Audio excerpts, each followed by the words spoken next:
What's going on, Nestie Besties and Owlettes? Welcome to your Friday night Not On Patrol. Hey, hey, hey, it's great to see all of you. So, we got something a little bit different. I am bored to tears with Chantal. She can't tell the truth to save her life at this point. And it's really hard to figure out a mystery when you don't have 1 ounce of truth in it, you know? So she's kind of boring. So, we are going to be watching something completely different. I have already seen this months ago, and it still comes up in my mind. I still think about it from time to time. So, I actually told you guys about this months ago, but so you may have already seen it too. The Big Bad Wolf. That's right. That's right.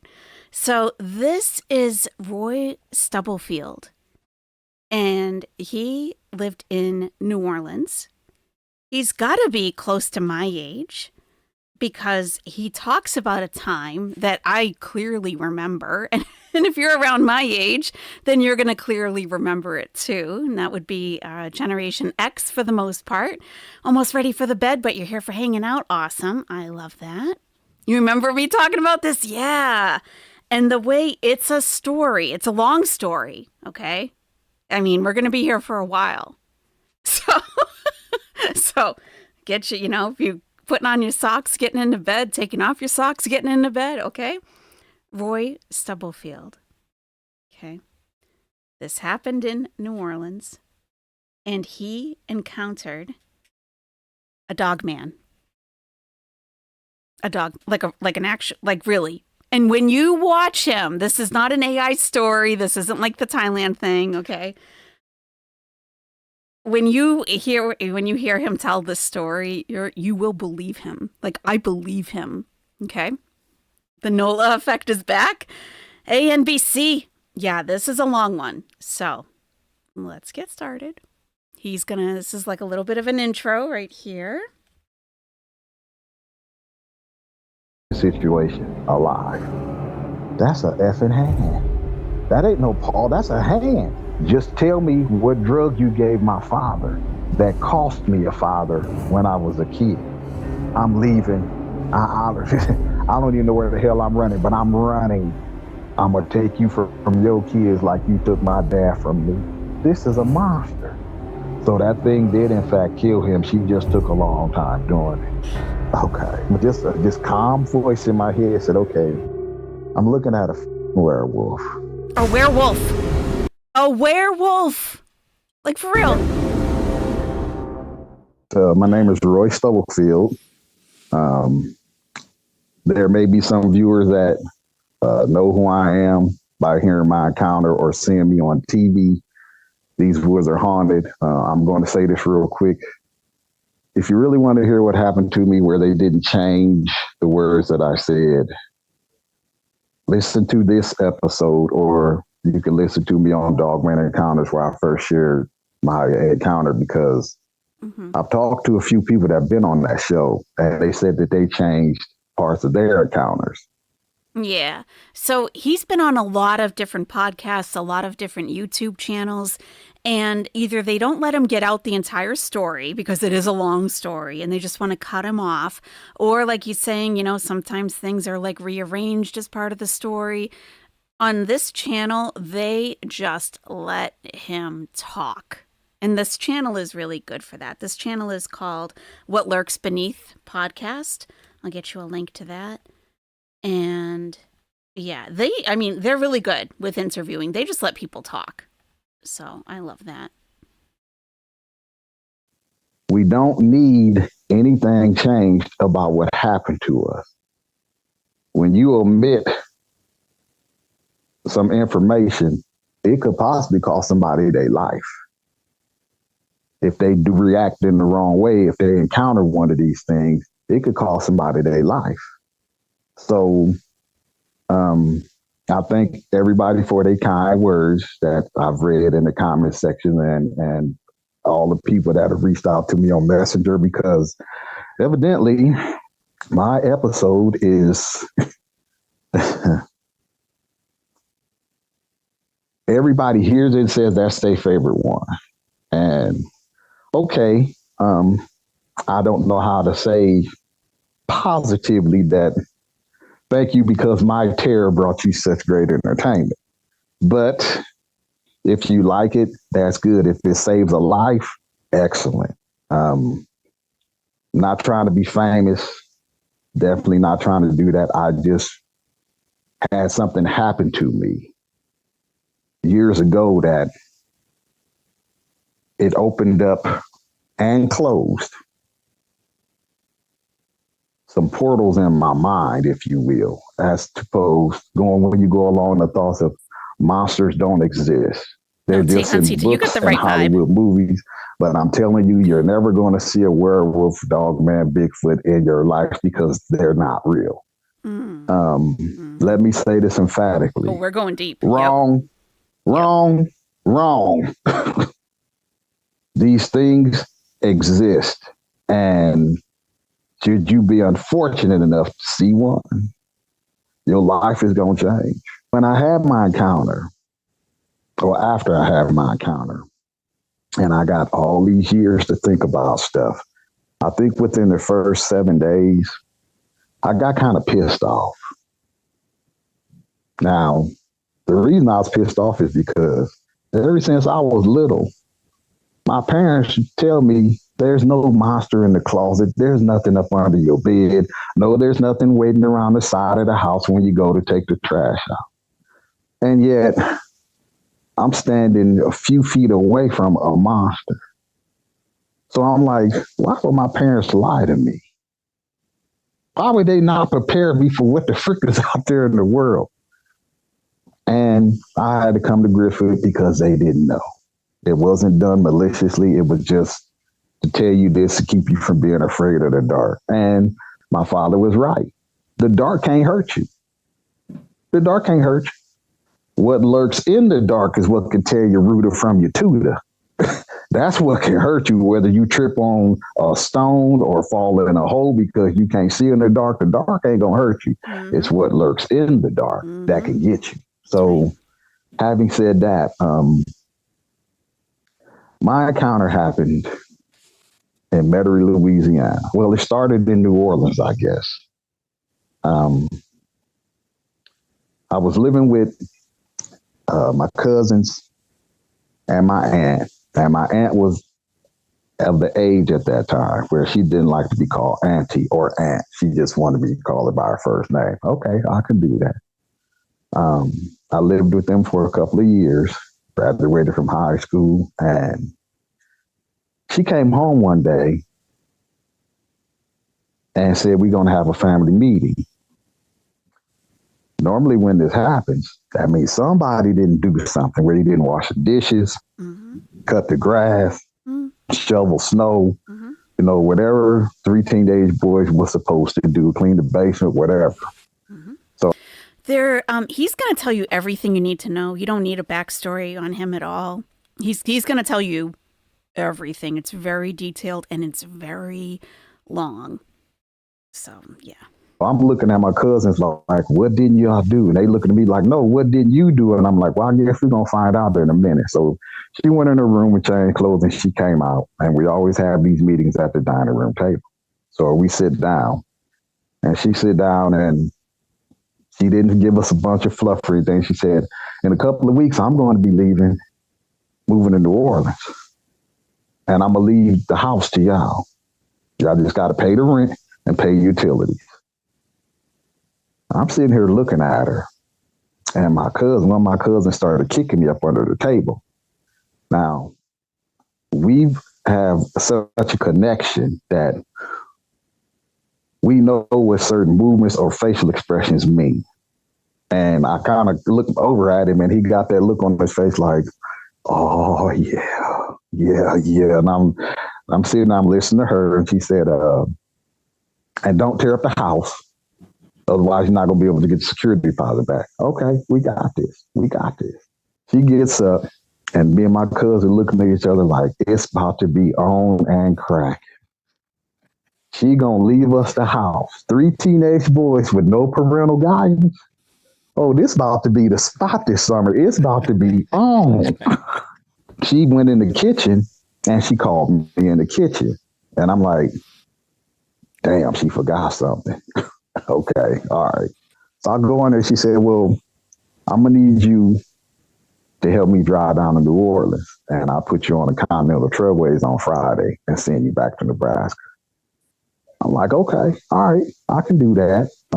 Also at this time, I was going through my first serious breakup of a relationship I had. And it caused me a few issues because it was the first one I had been through. I actually thought I was going to be with this girl for a while. And when I found out the reason that she wanted to break up, I'm like, okay, well, you know what? Life goes on. But it would do me good to get out of town for a while. You know, I could focus my mind on something else and see, you know, a new city. Mm-hmm. And so I told her, yeah, I can do that. So Sunday morning, we got up and started loading the U-Haul and got that all loaded up. And we left out, I believe it was Monday evening or Tuesday morning. Hey, Megan. No, it was Tuesday. No, it was Monday. I'm sorry, it was Monday. So after a 35-hour trip, we pull up into New Orleans. We wore out, and she was like, let's just take the beds out. We're going here and go to sleep and just start unloading the truck in the morning. And we did. And I have to give that woman credit to be 5'1". The stuff that we had to haul to the second level, it's just me and her. Mm. She was strong because she had Duncan Fife stuff, and that stuff is extremely heavy. I mean, and I'm asking her, you okay? She's like, I got this, just come on. I'm like, all right, well, I don't ever want to fight you. You know, I wasn't scared of her, but I'm like, you have to come up with a different plan because, you know, she's strong. But we got all that done, and we sat down and we was talking, and he said, well, I'm going to take you around and show you a few tourist attractions. I'm like, okay. So that night we went to Popeye's Fried Chicken, and I never had Popeye's before. They didn't have that in Nebraska. I've still never had that. We drove around and looked at a couple of places, and then we went back home. And she took me to City Park, which is a huge park. It's got a Lake Pontchartrain on one side of it. And I'm like, oh, it looked like a good fishing spot. And she took me somewhere else. I can't remember. I don't have my journal in front of me, but she took me to another spot, and I'm like, oh, that's pretty cool. Well, Thursday night before I'm supposed to leave, she takes me down in the French Quarters. Oh. Now, I had never heard of the French Quarters. I don't know anything about Mardi Gras or nothing like that. So we walking around, and I see people walking up and down the street drinking alcohol. There's police there, too. They're not stopping nobody. They're not giving nobody a problem. They just walking along, I guess, looking for somebody that's being out of control. So if you're not in the States, you may not know that in New Orleans, in the French Quarter, you can walk around with an open container with alcohol. So, and I don't know of anywhere else in the United States where you can do that, but it's okay to do that. They have like this drink called a hurricane, and it's this big tall plastic glass, and you can openly drink alcohol out in the open. And my mind is kind of like, wait a minute. You can't walk down the street in Omaha drinking alcohol. That's the fast foul note to get locked up. You're going to the drunk tank for tonight, or you're going to get a ticket. And I see these people, and you got these street vendors on the corners. They selling these drinks. They come in a 32-ounce cup. You can get a hurricane, a tropical storm, or a typhoon. And I got one, and let's just say by the time I got to the bottom of the cup, I'm glad I wasn't dry. I'll put it like that. They were strong. So I'm like, and you got all of these nightclubs down there playing whatever genre of music you choose, blues, jazz, rock and roll, R&B. I'm like, wow, I don't want to go back to Omaha. I can come and do this every night. I don't want to go back to Omaha. So I turned and looked at her and I said, well, can I stay? I don't want to go back to Omaha. She stopped and looked at me like, wait a minute, you're supposed to leave tomorrow. I'm like, I want to stay. She said, so just seeing the French Quarters make it? Yes, I want to stay. She's like, well, you're supposed to be going to school this fall. They got colleges here. Can I go to school down here? She said, well, yeah. He's like, well, you don't have to get a job. I'm like, I can do that. Can I stay? Just give me a place to stay for a few months till I get me a job and I'll move out and get my own spot. They're like, all right, if that's what you want to do, I'm like, yes, yes. So it took me approximately 8 days to get a job. She helped me fill out my paperwork for my grants and stuff to get into college. And I got the job, and it's at a place called Chess King. Now, I don't. Okay. This is where our generation kind of, if you remember Chess King, more than likely you're close to my age, Gen X. Chess King was a men's apparel store. Okay. And they had them pretty much in every mall, and it was the place to go for young men. Chess King. Yeah. They had like the pleated pants, like the Z Cavarici pants, the silk shirts. Believe they're no longer in existence, but for those of you that remember Chess King, Ties, it was a clothing store. Yep. If you wanted to look like your favorite rock and roll artist, R&B, whatever, you go to Chess King. You want to look like Michael Jackson, you go to Chess King. You want to dress like, I'm sorry, not look like, but dress like. You want to dress like the lead singer from Flock of Seagulls, Duran Duran, you come to Chess King. Duran. We had it all. And yep. This particular store, it was mainly for men, but we had a small women's section. Oh. And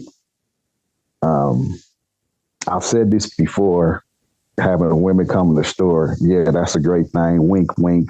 You get to see all different types of females. But I'm going to add just a little something. I'm not changing anything, but I'm adding this. A lot of guys that work in selling clothes, they don't work in there just because they want to try on women's shoes or nothing like that. You want to see these females. I don't care if you're married, divorced, if you're Al Bundy and sell shoes. You're working in that store because you want to see women. Now, I'm single. I've been broke up for a little bit more than a month. I'm ready to pick up where I left off. So our store had a bell above the door. And they still have these into some stores today, not a big department store, but some of these little mom and pop shops or antique shops where you got that little bell. So when you come in the store, it'll ring, let you know you got a customer. Unfortunately, it rings when they leave in too. So it goes both ways. Well, I was actually changing out or rotating some stock. I'm about to put a new shipment out. And I heard the bell go off. Now, I worked with my manager. I don't know if that was by design or if that's the only shift she had available, but it wasn't a problem because she was pretty chill and she was helping 2 other customers. I hear the bell go off and I turned and looked at the door and in walks this female. And I stood there and I looked at her for a hot second and I said, welcome to Chess King. Can I help you? She's like, well, just let me look around if I need you. I'll either come and get you or I'll let you know. I'm like, okay. Now, I'm looking at her. And Josh, when I say she had everything that Uncle John needed, she had everything. I mean, from the head to her toe, she was put together real good. She was very pretty. Skin tone she was gorgeous. She really was. And I'm at work, so I got to stay professional. So I just went back to putting them clothes, but I noticed that I kept looking over there at her. I'm like, come on, tell me you want some help. Come on, tell me, like that to myself, but I still got to do my job. So I happened to be looking over at her. She kind of did that little come here motion. I'm like, okay, here we go. So I walked there. I'm like, here we go. How can I help you? She's like, do you have these shirts in any other colors? And it was actually some ones that I had just got them putting out, but we had 5 different colors, but I hadn't put all the colors out. I just put out 2. And I said, yeah, let me go on the back. And I looked at her and I'm like, you a medium, right? And she said, yeah. I'm like, okay. So I went in the back and I got the other 3 shirts and brought them out. And I think it was a purple, orange, and a red one. And she picked the orange one and the purple one. She's like, I want these two. I'm like, okay. What else, Joe? Is there anything else I can help you with? And she said, no, I'm going to go over here and look at the skirts and the slacks. Okay. All right. So I'm standing there looking at her walk away, and I went back to work, and I started thinking, what can I say to her? What's one of my best pickup lines? What can I say that is going to pique her interest? And after running some stuff through my head, I just got to the point where I'm like, you know what? Just go over there and talk to her. Don't worry about no pickup line. Just introduce yourself and say what's on your mind. There you go. Now, I got to be careful still because my boss is female. Mm-hmm. And even though it wasn't a really big thing back in the 80s, sexual harassment was still a real thing. So I got to be real careful on what I say. And I just, walked over to her and I was talking to her and I said, hey, I'm doing town and basically it'd be great if you could show me around, but I'd like to take you out on a date. And she stopped what she was doing and she looked at me. And she looked me up and down and she kind of stood there to where it got to either she about to lay into you or she just gonna be like, nah, I ain't interested. Now, I had been looking at her hands. I didn't see a ring. I didn't even see a tan line. If she had a ring, she would have took it off. So, but that doesn't necessarily mean she wasn't married. Maybe she got married, didn't have a ring, or maybe she didn't have a husband. Maybe she just had a boyfriend or possibly a girlfriend. I didn't know. I'm just like, just shoot your shot and see what happens. So she said, yeah, I'll go out on a date with you. And I'm like, yes. The door's open. The door's open. Now let's just see if we can seal the deal. So we walked up to the counter together and I went around the other side and I rung up her selections and I, grabbed a piece of paper and stuff. And I'm like, so let me get that telephone number. Now, the whole time I've been talking to her prior to this, she looked me dead in my eyes and never broke eye contact. And I noticed during one of our exchanges that I was looking in her eyes and her eyes were this like a hazel green color, but I never seen eyes, but it's like she had gold flecks in her pupil. And I was like, her iris, I'm sorry. And I'm looking like, damn, she got some pretty eyes. I never seen no eyes like that before. That's, that's different. Mm-hmm. But there was something about her. I mean, you ever been somewhere and whether you shopping or driving down the street and you see somebody and you just get that feeling like there's something about this person. Sometimes it might be a negative vibe, or sometimes it might just be I can't put my finger on it, but there's something about her. Well, she had this aura about her that it called to me, for lack of a better expression. It just called to me that I'm like, I want to take her out on a date. Now, of course, she could have said no, and that would have been the end of that. And sometimes I wish she had said no. Mm-hmm. Please believe me on that. Sometimes I wish she had said no if I hadn't known what was going to happen. They are not married. I asked her for a phone number, and she broke eye contact, and she looked to the right and kind of looked down.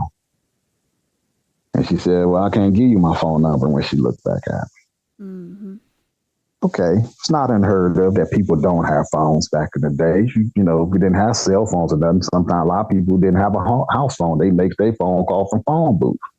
I said, okay, well, let me get your address. She broke eye contact again and looked to her left. And she looked down. She's like, well, I can't give you my address either.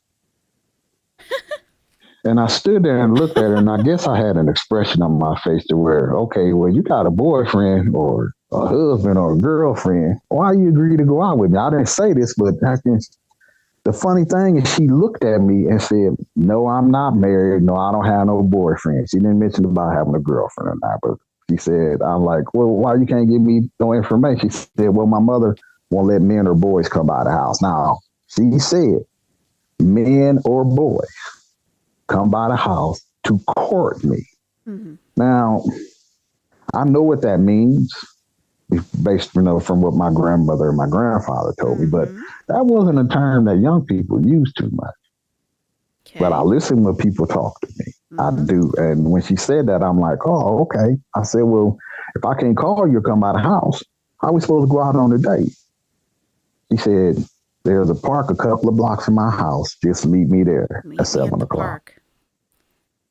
I'm like, okay. All right. So I had given her my telephone number and my address. And,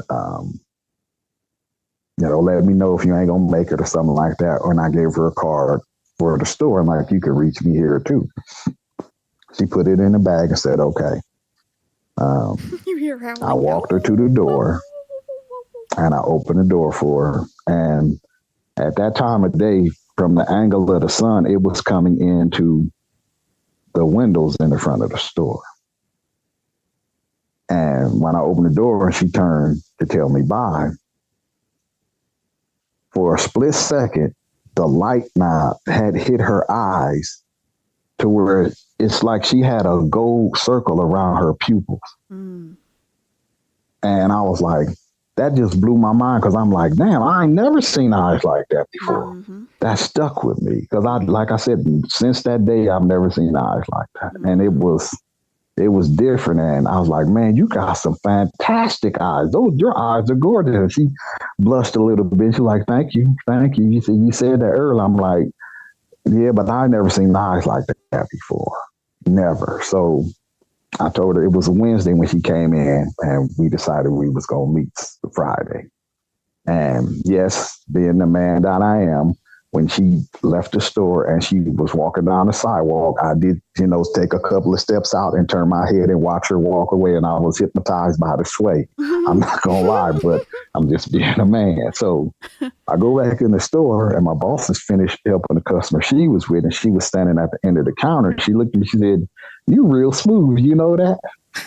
And I kind of looked at her like, what do you mean? She's like, I listened to what you were saying. You real smooth. I'm like, but I didn't do anything special. I was just talking to her. And she said, that's what makes you smooth, because rather than you coming with a pickup line, you just decided to be yourself. Uh-huh. I'm like, okay. I said, well, to myself, I'm like, if you ever heard some of the pickup lines I got that had them better on the street or the bar, maybe you wouldn't be saying that, but thank you. She's like, okay, so you got a date Friday, huh? Yes, ma'am. She's like, okay, well, you're supposed to close Friday. And I'm like, well, if we close at 9 o'clock, and I'm like, why didn't you tell me that, when I was making the date? She's like, oh, I'm going to let you go on your date. In town, I'm going to cover you. She said, but you owe me one. I said, well, as long as I owe you, you'll never be broke. And we talked a little bit, and I stood there and we was talking back and forth, and then it hit me. Dumbass. You didn't ask her where the park was at. So I'm like, oh man. So she had said the name of the park, and she said it was in Metairie. And my boss said, don't. And remember, there is no Google back then. There's no Google, nothing. Worry about it. I know where the park is. And he's new I'm to like, the area. She said, yeah. I'm like, all right. So she actually drew me a map with turn-by-turn directions. She drew him a map. To the park. I'm like, okay, you up for Boss of the Year award. You up for Boss of the Year award. Yeah. So Thursday come, I'm in a great mood. I was walking around humming, smiling. And Friday comes, and I purchased an outfit in the store that I was going to wear on a date. I just changed in the storeroom. Now, I had bought a car. Well, I was purchasing a car that I got that Monday. It was a 1978 Monte Carlo. Oh, wow. It was copper with a half-white Landau top. Mm. I loved that car. I mean, I got a lot of compliments on it because I always kept my car clean or tried to. It just rained so much in Louisiana. You pretty much got to be out there with a towel to wipe the water off when it rains in order to keep, looking bad for water drops. But I love that car. It had the velour interior on the seats, and I'm like, this is my baby. This is my baby. So I got the directions from my boss. I changed my clothes, and I come out, and I think I left a little bit after 6. Maybe, I know it wasn't quite 6:10 when I left, because I got a 23 mile drive in front of me. So I'm driving through the park, and when you get to Carrollton and Tulane, you can go over this overpass and it turns into Airline Highway, and then it's a straight shot of the Metairie. And it wasn't well developed then. It was mostly you look to the right, you see trees with Spanish moss and stuff hanging off of them. You look to the left, it's the same thing. And it was a highway, a smaller highway. So I went up there, and my boss just said, if you go past Winn-Dixie, which is a grocery chain there, you went too far, you might have to come up, turn around, come back. Well, I seen Winn-Dixie, so I was able to make the turn to get to the park.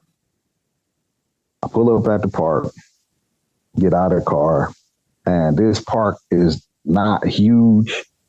It had a few pieces of playground equipment and a basketball court with a tin roof over it. This park, the size of it, if you get 100 people in there, it's going to be packed. You know, you'll still be able to maneuver in there, but it's going to be a lot of people in the park. It just wasn't a real big park. And now this is in a neighborhood. There's houses right across the street.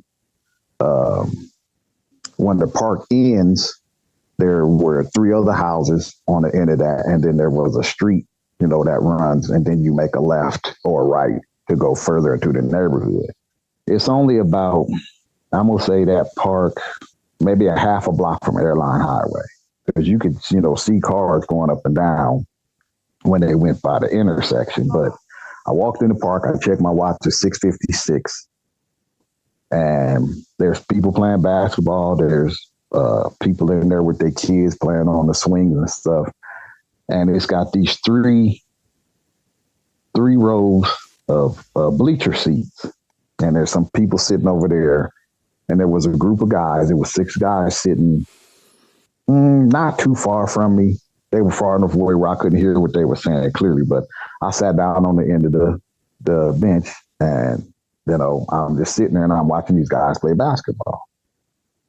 So I check my watch again. I'm like, okay, 7 o'clock, and I'm looking around to see if maybe she's coming down the street or from the back of the park. I'm looking to see if I see her, and I don't see her. And I'm like, okay, maybe she's running late. So there's one guy gets up from the group of 6 guys, and he walks. Imagine you youngsters, you wouldn't even have a cell phone to text or to call to say that you're running late. There's no way to get in touch. Walks over to me. He said, "Hey man, how you doing?" Like, yes, I'm doing all right. How you doing? Yes.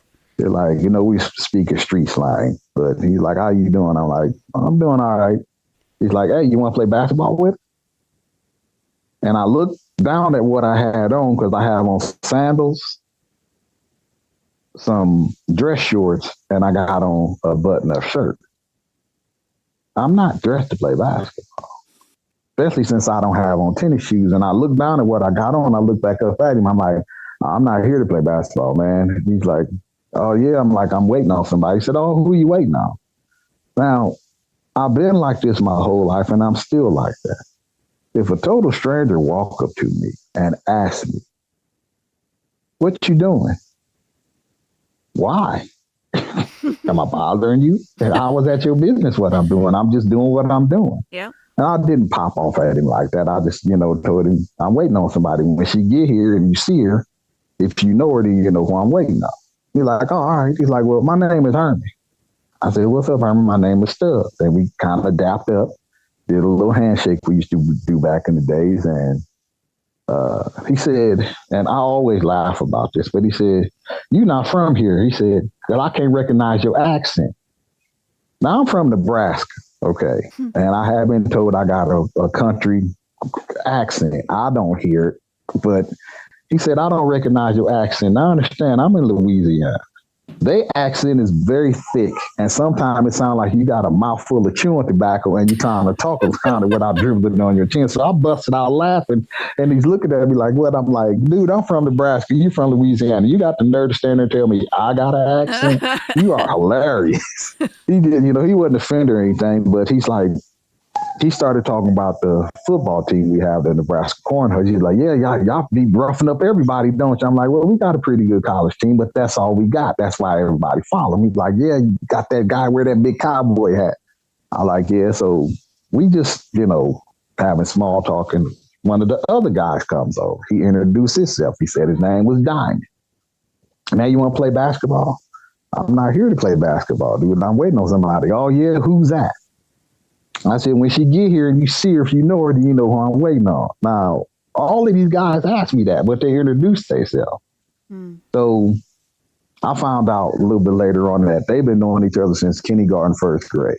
They basically grew up together, went to school, so they knew each other. And I also found out that Herman wasn't his government name, if you will. Nobody gave me their name that's on their birth certificate. They just gave me street name.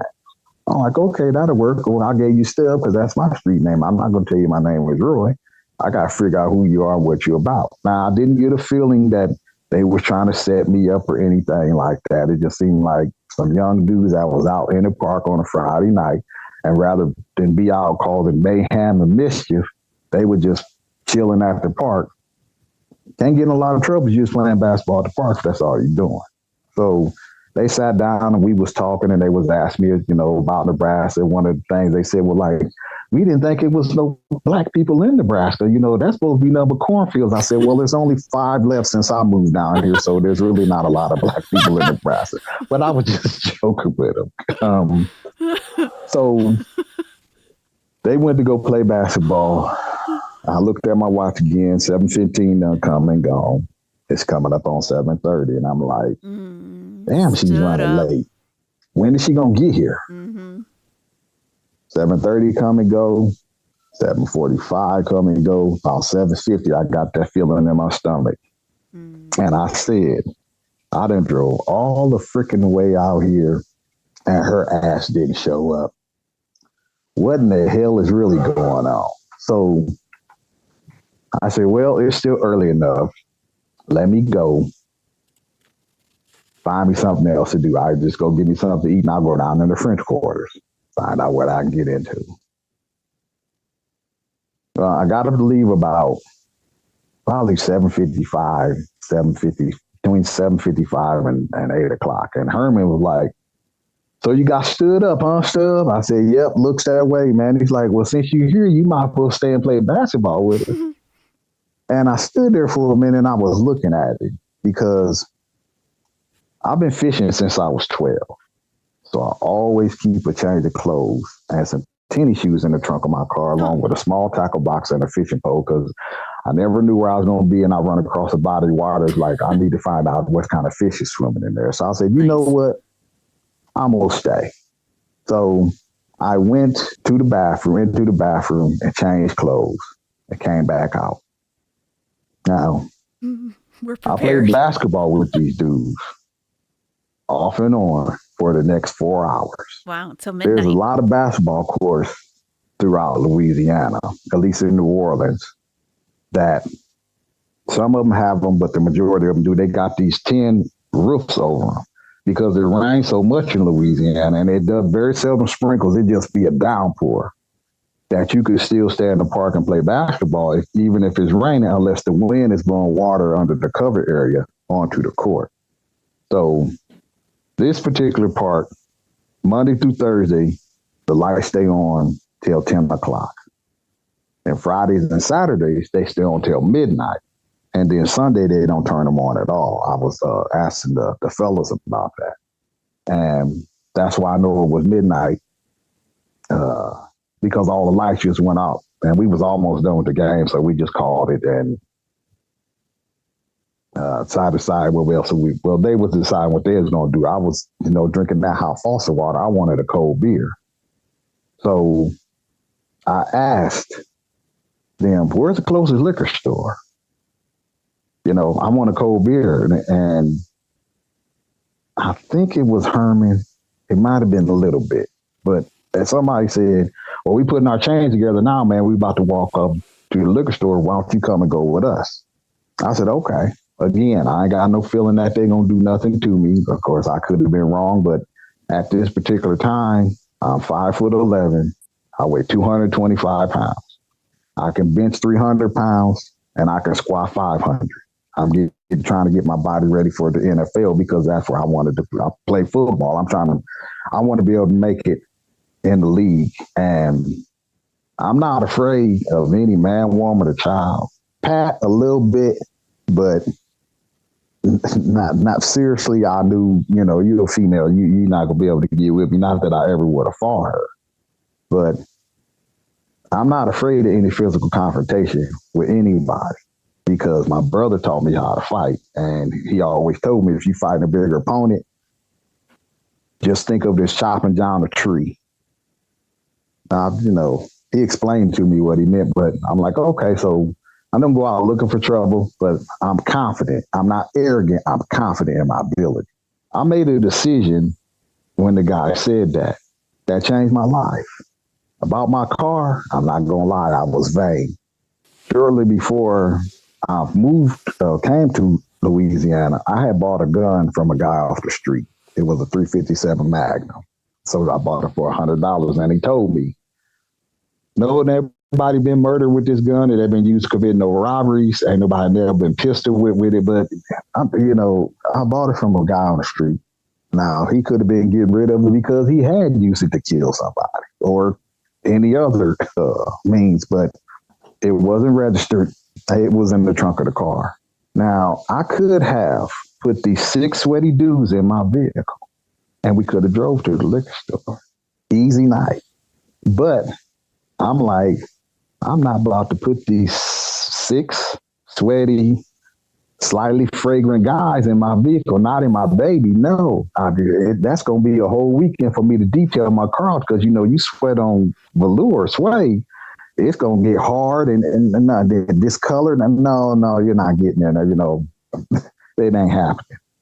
So I said, okay, well, I got $5 since y'all putting change together. Y'all just add to that and we'll get what we can. Maybe we'll be able to get a case of beer, maybe be able to get a 12-pack because this is 1981. So the lights is out, but you do have light coming into the park, excuse me, a little bit from the street lights. So got the change and they started walking and I'm walking with them. So we go down the street and I'm thinking, maybe we're going to walk up to Winn-Dixie. But I said liquor store. I didn't say grocery store. And I didn't even know if Winn-Dixie was still open at that time or not. But anyway, we start walking down. Does anyone need to be caught up? Is anyone losing in losing the story? Capricorn NJ Yikes says this sounds very familiar to me. Specifically, the basketball part was a story told on a paranormal TV show. I feel like I've seen this on TV. Possibly, he has told his story many times on all kinds of different channels and podcasts. He said at the beginning of this one that, because this is the most complete story that he's told. So this is very long. And he said that other podcasts kind of like rearranged his story and, like cut up different parts of it to make it shorter. So this is he's like, this guy's just letting him talk. Like, just let him get out the entire story without being interrupted. So you may have heard this before. It does involve a dog man or a rougarou in New Orleans. Yeah, he might have been on a TV show. I don't actually watch TV, so I don't know. So this is Roy Stubblefield, and he's a guy that he lived in Nebraska. He had an aunt in Louisiana, and she said, I'm moving, and her nephews, you can come stay in the house. You just have to pay the rent, but it's all yours. So they moved to Louisiana. So he was working at Chess King. And if you remember Chess King, it was a clothing store for men. So they had like pleated pants and Z Cavaricis and the silk shirts and everything, ties. So he was working there. He got a job there. And this woman walked in once and, he said, oh, she's got that sway, watching that sway. She's walking away, like she had everything. So he got her to agree for a date on Friday night. So it's 1981, so there's no cell phones, there's no, there's no internet, nothing like that. And she didn't want to give him her phone number. And he's like, okay, well, what about your address? And she's like, no, how about we meet at the park, like in my area? She gives him the name of the park. And he's like, okay. So he gets the address. He gets, from his boss tells him where the park is, like draws a map for him and everything. So he drives out there for 7 p.m. He left at 6:10, and it took him a while to get there. So he arrives at 7 p.m. They're supposed to meet there at 7, and he gets to the park, and there's some guys playing basketball. So they're like, oh, hey, do you want to join the game? And he's like, no, I'm here to meet somebody. And they were like, oh, well, who are you here to meet? And he's just like, So the other guys are coming up to him basically saying the same thing. And he's like, well, you'll see her when she gets here. And if you know her, you'll know who it is. So then, like, it's not, by this point, it's like 8 o'clock. It's like 5 of 8. And he's like, okay, I guess she's not coming. So he was wearing, he was dressed for a date. So he didn't want to play basketball in his date clothes. But he said that he loved to fish. So he always kept a change of clothing in the car. And with his tennis shoes. Yeah. So he went and changed clothes and he played basketball with these guys. So now it's midnight. They were playing for like 4 hours. And they're like, well, let's see if we can, put our money together and go get some alcohol. Okay. So Roy has a car. He has a very nice car. It's a I forget the name of it. Someone in the chat will remember. But he has a nice car. It has like a velour interior and everything. And he didn't want to put the guys in the car to drive to the liquor store because they've been playing basketball for 4 hours. So they were sweaty. Monte Carlo. Thank you. And so he's like, yeah, if I put you guys in the car, it's going to take me all weekend to detail the car. It's velour seats. Okay. So they start walking. So now they're walking. Okay. And that's where we are. On the street toward Airline Highway till we get to these railroad tracks. Now, they turned and started walking down the railroad tracks behind these buildings. And when I was coming up to the park, there's a junkyard on the corner, a tire shop, and a lumber yard. But they're spaced far enough apart that right directly almost in the center behind these buildings, each one of these buildings, there's a street light. And you can walk under one light, and before you get to the second light, there's an area of gloom. It's not pitch black, but it's gloomy back there where I will be able to see your silhouette.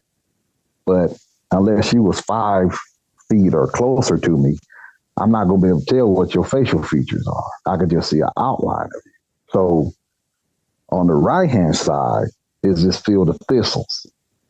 And if you don't know what a thistle is, it's a plant that starts out like a dandelion, and then it grows 5-6 feet tall in Nebraska anyway. But in Louisiana, the ones I've seen was like 7 or 8 feet because of how much it rains. And when they get maybe about 3 feet tall, they got these thorns. I call them hypodermic needles, but they got these thorns on the leaves. And they'll give you a good stick. So I got this big field of thistles. When they get fully mature, they get a purple flower on the top of them, one single flower. And it's about 150 yards. But I didn't know till later, as you go further down the tracks, it actually comes down to maybe about 50 yards in width. But they ran all the way down the tracks past that third building. But it's dark over there. I mean, it's really dark in them thistles and stuff, man. And I'm walking around, I'm looking, and we walking and crunching on these rocks. And because we're on railroad tracks, all 7 of us couldn't walk side by side to go down the track. So it's 3 in the front, 2 in the middle, and then me and Herman is bringing up the rear. And the other fellas was talking, but I couldn't make out what they were saying because, like I said, we crunching on these rocks. Well, Herman asked me a question, and he's like, hey man, how do you know when a baby is hungry? Huh? I said, uh, when they newborns, you usually got to feed them every 2.5 hours. How much do you give them? Between 2 and 4 ounces. Oh, okay. Well, do you know how to change diapers? Now, I got nieces and nephews. Yeah, I know how to change diapers. They're like, is it hard? I'm like, no, you just peel the tabs off and stick them to the diaper and it's a wrap. They're like, oh, okay. I was like, now if they poop or something, you got to take some wet wipes or washcloth and clean them up and stuff. But changing diapers is easy, man. And I kind of looked at him like, what, to myself, what is this about? So then he said, well, how do you know when they're sick? I like, they either have a fever or they cry all the time, or, they'll let you know if you can't figure something out. I said, why are you asking me all these questions about kids, man? He said, oh, well, my girlfriend is about to have our baby, our first baby. Said, man, he's like, I'm scared to death. I said, the damage is done already. What you scared now for? He was like, because I don't want to be the type of father that my father was. I'm like, well, what kind of father did you have? Yeah. Non-existent. I said, oh, I'm sorry to hear that, man. I said, well, if you don't want to be the type of father your father wasn't, then don't. You got the choice right now. You know that your father wasn't around. Make sure you around. You got this girl pregnant. Just if y'all broke up shortly after the baby's born, you still need to be in your child's life. You don't have to be with the mother just to be a father.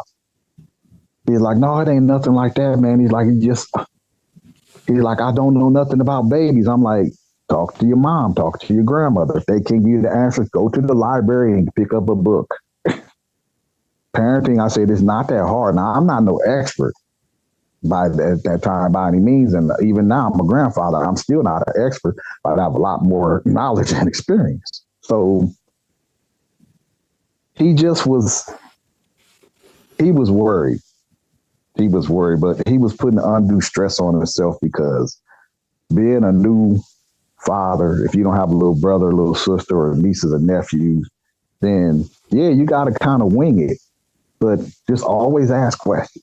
And I was telling him this stuff, and we walking around, and I'm looking around, and I happen to turn my head because he was on the right side of me. And I turned my head and I looked to the right, but I wasn't looking at him. I was looking in the thistles, and he's like, "What's the matter? Did you see something?" I'm like, "No, man, it's just dark back here." And now we're directly under the first light now. And I'm just looking around because it's dark back here, man. I ain't never been, this is a new part of town for me. I ain't never been here. He's like, "Wow, I thought you might have seen something." He said, "Well, there's a big black dog that lives in that junkyard. And every now and again, he'll get out. And when he come running at you, just pick up some rocks and start hollering and throw them at him. And he probably going to bark and growl, but usually he'll run off." I'm like, "Oh, that's nice to know. You telling me now." So we talking a little bit more and we walking. He asked me a couple more questions. And we're exiting out from underneath the first light, about to enter the area of gloom. And I was looking to my left. I was looking at this fence that they got that's running behind all these buildings. It's that tall chain link fence with the 3 strands of barbed wire on top. And I'm just taking in my surroundings. And I made a mental note of that. I don't know why. I just made a mental note of that. And there's a smell that's all over Louisiana, at least in New Orleans and Metairie. And it's like rotting vegetation, but with something else, like just kind of like a dirty smell. But you smell it wherever you go. And I think it's because it stays so humid and stuff with all the rain. You got a lot of vegetation growing, but you got some vegetation that's dying too. So it gives off a smell. And even down in the French Quarters, you can smell it. So I didn't smell any odor that I hadn't become accustomed to. But as we walking along, we're in the gloom and we crunch down the tracks. The other dudes is walking ahead of us. And we were spaced out maybe 3 or 4 feet. I had looked to my left and I looked back to my right, and I think I was about to ask Herman something, maybe how much further we got to go and get to the liquor store. Again, I'm not feeling like they set me up for anything because the other 5 guys, excuse me, really wasn't paying attention to me. They were just talking. So I was turning my head to the right and I seen something in my peripheral come out of the thistles. I didn't clearly see what it was at that time. I just seen something black come out of the thistles up onto the tracks. It jumped. Now, with everything that I've been through in my life and me not having no fear, no human being, something told me to run. And Okay. I recommend turning the lights on. If it's dark where you are, just turn a light on. You might need it. Okay. It's the time to lock in, Nest. Okay. Time to lock in. And I used to run a 4.240. So when I get ready to get out of town, I'm on my way, lickety split. And I started running. And I couldn't have took more than 4 to 6 steps. And I heard this sound that sounds like when you either trip and fall on some rocks. Well, I guess in that case, because I didn't know what was going to happen next, somebody tripped and fall on the railroad tracks and they hit the rocks and slide just a little bit. And Herman screamed, "Don't leave me." Now, I've never heard a human being, the way he said it, I've never heard that come out of a human being's mouth before. Never. There's something in there just, I guess it tugged at my heartstrings because he screamed it. "Don't leave me." Now, I don't know if this is a black people thing or if this is any race thing, but if you run up behind some black folks, because that's my experience, so I'm going to speak on them. They not looking back to see what you're running from. They just start running too. We'll figure out what you're running from later, but you're running, so evidently something must be out. So the other 5 guys took off running. When Herman said that, I'm thinking it's that dog from the junkyard that came out of these thistles and it's getting ready to maul Herman. I don't hear no growling or snarling or nothing like that. He's not screaming. So I slid to a stop and I bent down as I did and picked up 2 handfuls of these white rocks. And I turn around and I run back with my right hand cocked. And I got my mouth open, get out of here. And I'm going to throw these rocks. And I slid to just a little bit. I slid to a stop and I'm looking because Herman's on the ground, on his back, but he's propped up on his elbow. And he's looking up. I can tell from the angle of his head, and he's got on this white tank top. Crouching over him, just because they're just outside the second line. And what I see is either the biggest dog on the planet or something else. I don't know anything about werewolves, dogmen, none of that.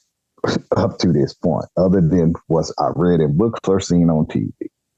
But this thing was huge, but I could see the outline of the head, which was approximately 24, 26 inches wide.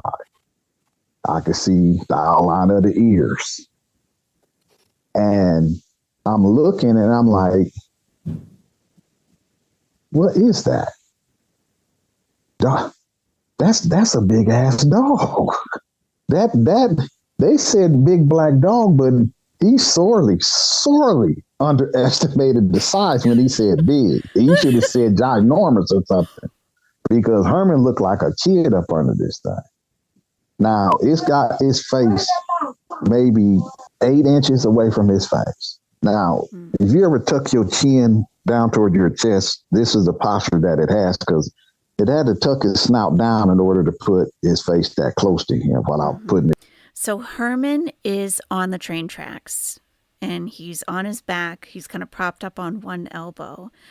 And Roy is watching from a distance and sees this ginormous dog like 8 inches from Herman's face. So Herman's on the ground, and this thing is hovering over him.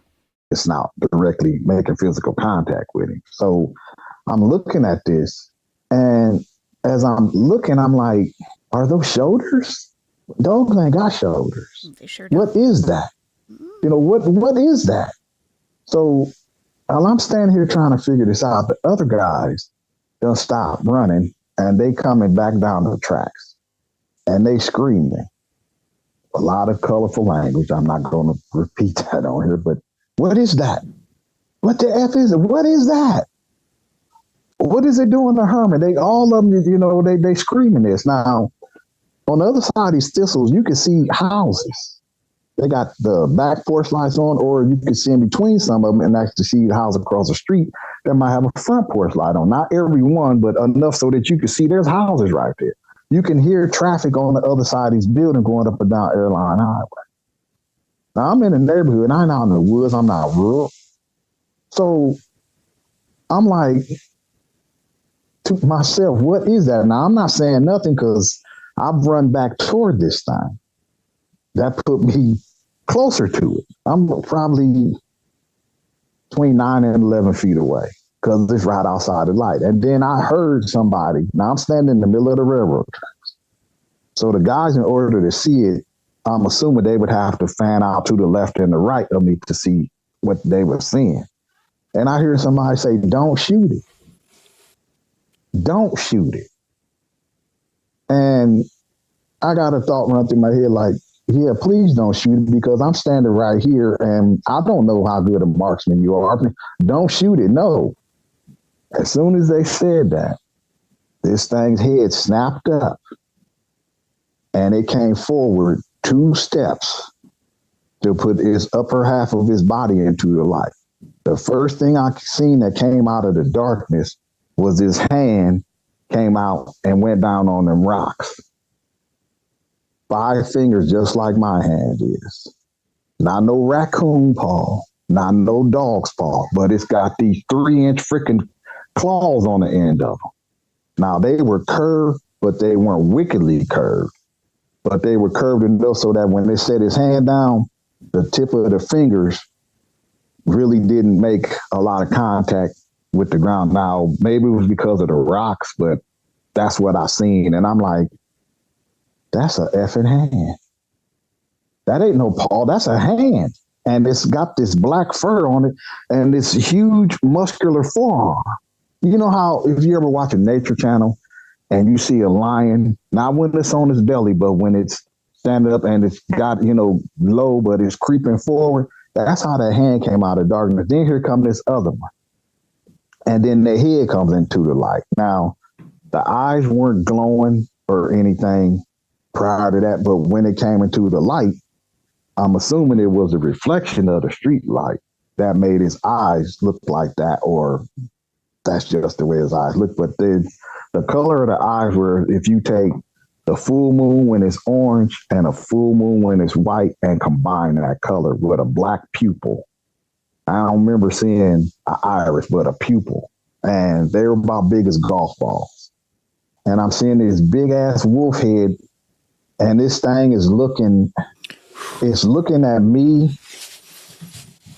And then it did a sweep with his head, but there was a slight hiccup, like, I see you, I see you, I see you, I see you, I see you, without stopping his head, meaning it looked at all of us. And then it was looking past me, I'm assuming at the guy that held the gun, because it stopped. And that's when the ears kind of went back, and then it did that grin where dog raised their jaws and you see their teeth. This thing's teeth, the canines would have put a male African lion's canines to shame. I mean, you want to talk about big. Now, it never opened his mouth, so I can't tell you what the tongue looked like, but the gums were black and pink. But the teeth was really white, but all the teeth in his mouth, even in between the canines, were cutting teeth. Mm. They weren't like a dog's molars. I'm talking about like how a bear traps teeth fit Like together. They were cutting incisors. teeth. And I'm like, you no, you got to be effing kidding me. And the look that it had on his face was, you really want to go there? You really want to go there? Now I'm looking at these claws and these big hands that's like 3 times bigger than mine. And just seeing the muscles in that forearm, because the arm is longer from the wrist to the elbow than from the elbow to the shoulder. So I'm like, okay. But just this calm voice in my head said, okay, I'm looking at a fucking werewolf. That's the only thing that makes sense. And these dudes, when she came into the light, these dudes is really, they really got amped up then. Man, that's a monster. That's a monster. Look at that thing.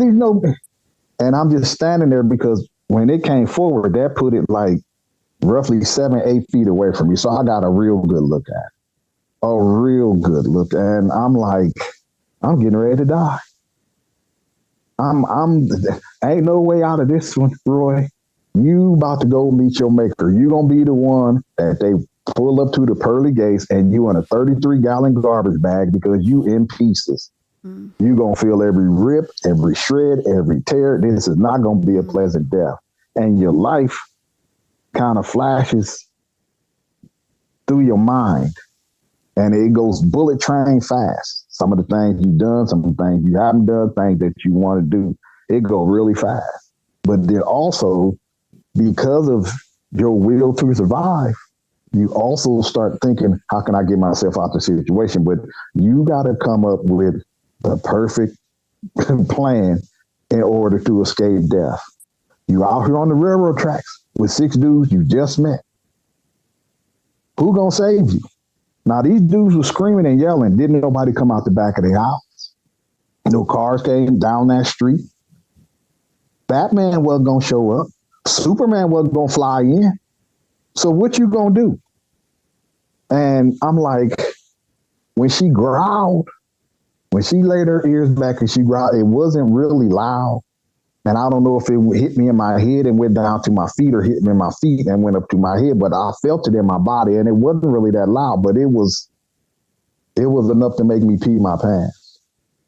And I just stood there and then cut loose. I'm like, I don't know if that's a you going to Jesus meeting reaction or if you eliminating some extra weight in order for you to run a little bit faster. I don't know what that reaction is, but I just stood there and peed on myself and I'm looking at this thing. Josh, when I tell you this thing that I seen was big, now it's on all fours. When she came forward, she was almost looking me in my eyes on all fours. And just to see the shoulders and how the balls on her shoulders, was bunched up with muscle, and then to see the bicep, and if she had a flex like she was in a bodybuilding contest, I'm pretty sure that bicep would have been close to the size of my head. Not that I got a big head, at least I don't think I do, but I know Herman's head was bigger than mine. I will say that because I found out later on that the reason they called him Herman was because of the size of his head, because they said his head was big like Herman the Monsters on the Monster Show. And I got a nice little giggle out of that because I'm like, well, Herman, yeah, you do got a pretty good sized orb, dude, but I wasn't trying to be mean or nothing. He's about to explain how he knows it's a female. I just was laughing with the guys, but when you feed away from something, and other than Herman, I got what I consider the best look at it. It's been in these thistles, or I don't know how it came through the thistle, whatever, but there should have been debris in the coat.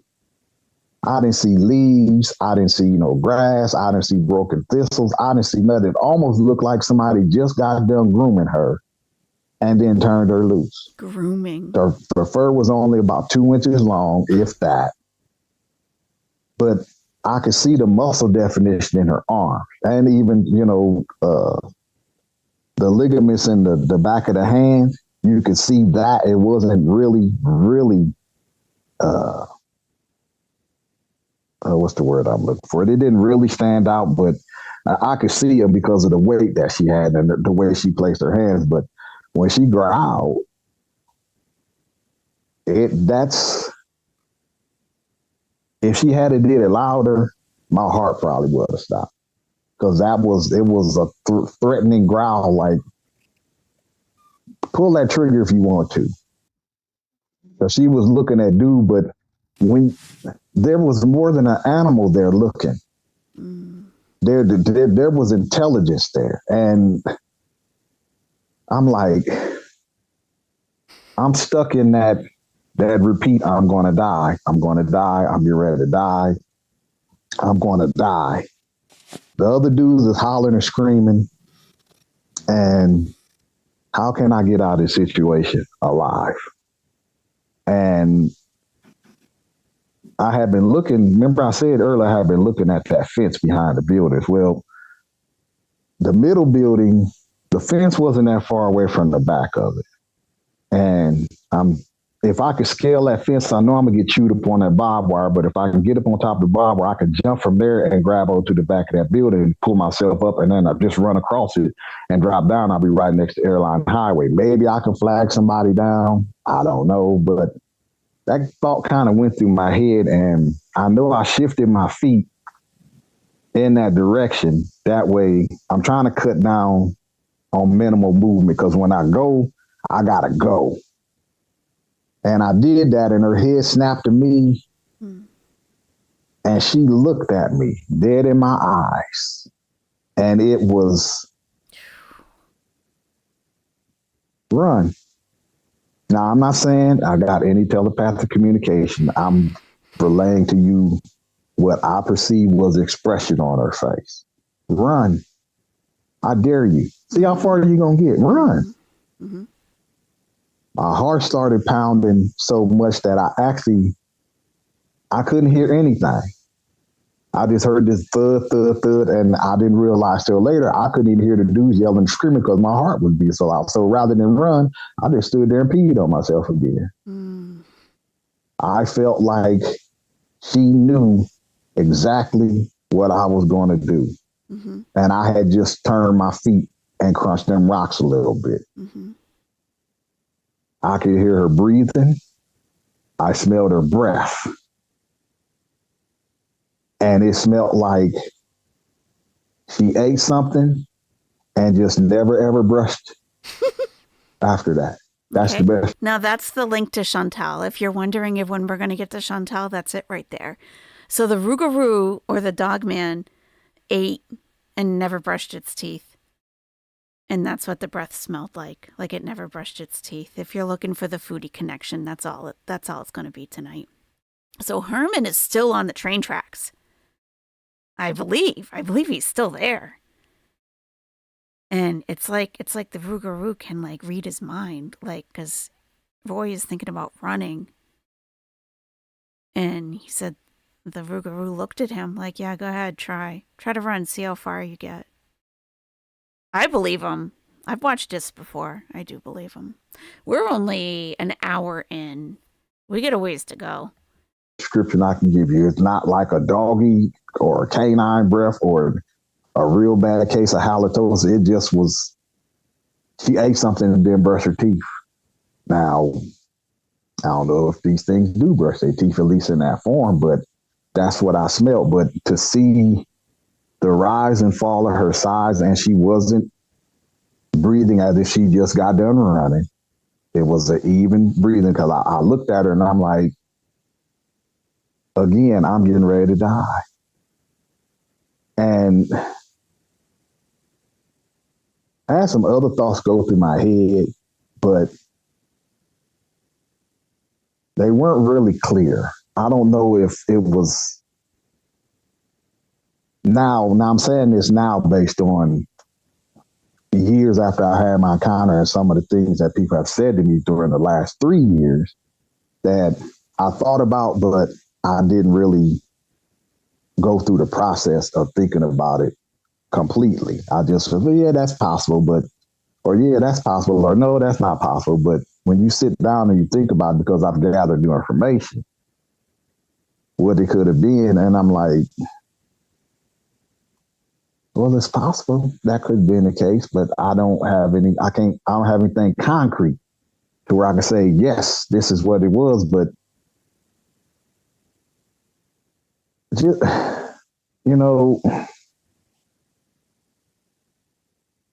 this is going to be branded in my brain until they put me in the dirt or until I get to the age where Alzheimer's or some dementia may kick in. And I don't know, but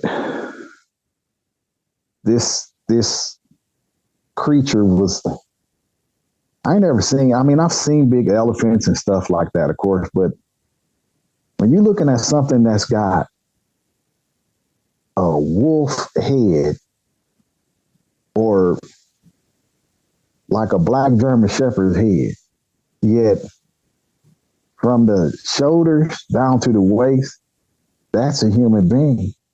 And then it picks up again with a canine's hindquarters. It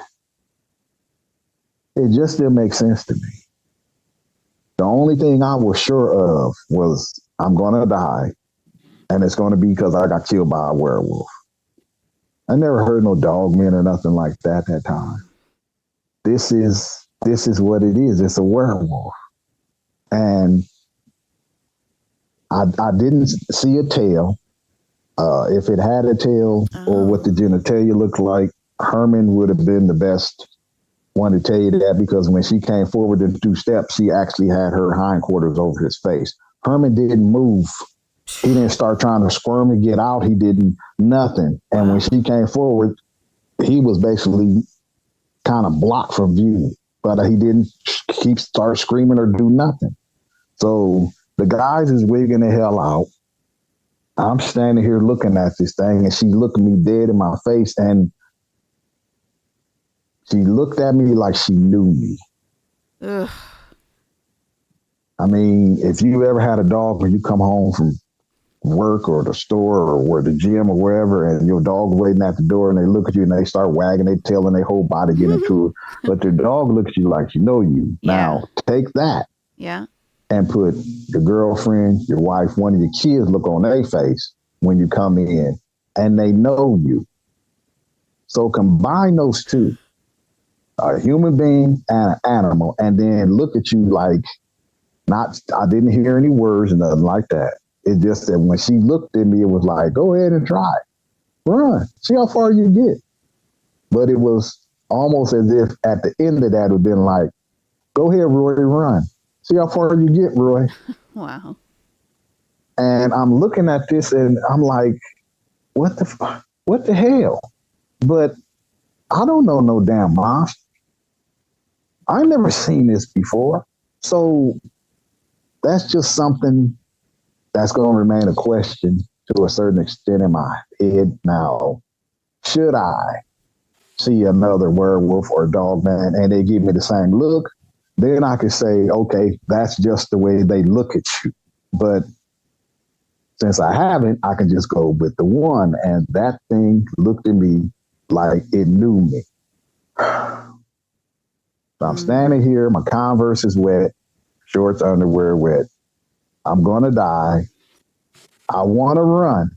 Believe me, but my body just is like, it would not respond to what my mind is telling me. I'm just stuck there. So I'm looking at this thing and looking at me. The dudes is hollering and screaming. Again, I'm like, okay, now she focused on me. Here we go. Now here we go. And yet, that's not what happened. Mm. What happened? Crisco Windows should have asked her if she'd ever been to Chess King. Yeah, do you shop at Chess King, madam? Were you there a couple days ago? Do I know you? The next is I, I, I've narrowed it down to one or three things, and it's just my opinion. But if you ever had a dog that had fleas and they were sitting next to you or laying down, and then all of a sudden they just stayed that real quick movement and started biting at the base of their tail or their haunches. Not that she did that, but she flinched like that real quick flinch, and then she looked in the thistles and stood up. Okay. Wait a minute, hold on. You come in here on all fours. Now you standing up on two legs. I didn't hear no popping, no snapping where it sound like joints was realigning, none of that. She just stood smooth the hell up real freaking fast. And I'm looking up and up at her. And I'm like, my mind just taters mashed, biscuits brown. My mind is blown. You stood up on two legs. You don't look awkward, off balance, or anything. You stood up on two freaking legs and you looking over in the thistles like we no longer matter. But she jerked like she had got hit by something. And then she stood up and looked over there, and I'm like, this thing is 9.5 feet. And that's when I could see the muscles in her thighs, which was just ridiculously big. I mean, you could see the muscles, her stomach. She had a six-pack. I could see that under her fur. She had abs. And she had 4 breasts. Now, I didn't look any lower than that. That's how he knew she was a woman. When she stood up, I went from where her head had been as she went up. That's how I was able to see the thighs and stuff. But I'm looking at this big ass head, and the length of the arm, her arms had to be 5 feet long, maybe a little bit longer, because she could have dunked the basketball standing flat foot. I played basketball a lot of years of my life. I had just spent 4 hours playing with these guys. I know a standard basketball rim is 10 feet. She could have dunked the basketball standing flat-footed with arm length to spare. And I'm looking at this thing, and my mind is... It just blew me away that she stood up and she was standing there, but she's not looking at us. She looked in the thistles. So I looked in the direction that she was looking. I took a quick look over there, and I seen about 50, 60 feet back in them tall ass thistles, 6 red lights. Now, I'm going to always say that because her breast did not indicate that she was a nursing mother, whether it be a canine, primate, and a human being supposed to be a primate. So I'm just going to throw that in there. Or a human being. They breasts get full of milk, they sag, or the nipples become distended from nursing. No, these 4 breasts look like a woman that goes to the gym on a regular basis to stay fit and trim, not to bulk up because she's a power lifter or something like that. And the distance between them, my guesstimation is I could have took my hand and stuck it in between her breasts, the top one and the bottom one, and it would have slid right in there. They were that close together. But when she came up, there wasn't an excessive bounce from a woman that's, wearing a D or something like that. It was just a little bloop bloop. And then she went up and she looked over. So I looked and seen the lights. And the best description I could give you of them is if you take a red reflector off a bicycle and get a black magic marker and start in the middle and just start filling it in, going in a circular pattern until you come close to the edge, about an eighth. I don't think it was a quarter of an inch, but I'm going to say an eighth, maybe a little bit bigger, a light. It was a bright red light like that, but the centers were black, or at least I didn't see the center. I just seen them, and I was like, the fuck is that? And then I looked back at her because I'm like, the lights are over there. Danger's right here. And that's when I really started looking at her, and her coat, like I said, she looked like she was well groomed, but there was splashes of gray in her coat, like a splash here, a splash there, not a uniform pattern, almost like a patchwork quilt. is the best description I can give you, because it was just a splash here, a splash there. And I'm looking and I'm like, this is a monster. Again, this is a freaking werewolf. This is a monster. But when she stood up, I'm like, and you got breasts? It's a female? What the?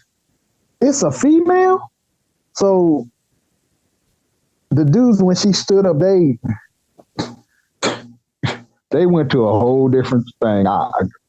They just went to a whole different level. They was screaming and hollering even more now. And then I heard one dude saying, "It's got titties. Do you see the titties? It's got titties." Oh, and I'm like to myself, yeah, I could see that. But I'm rooted to the spot because my mind is saying run, but my body just will not respond. It's like I'm been rooted there.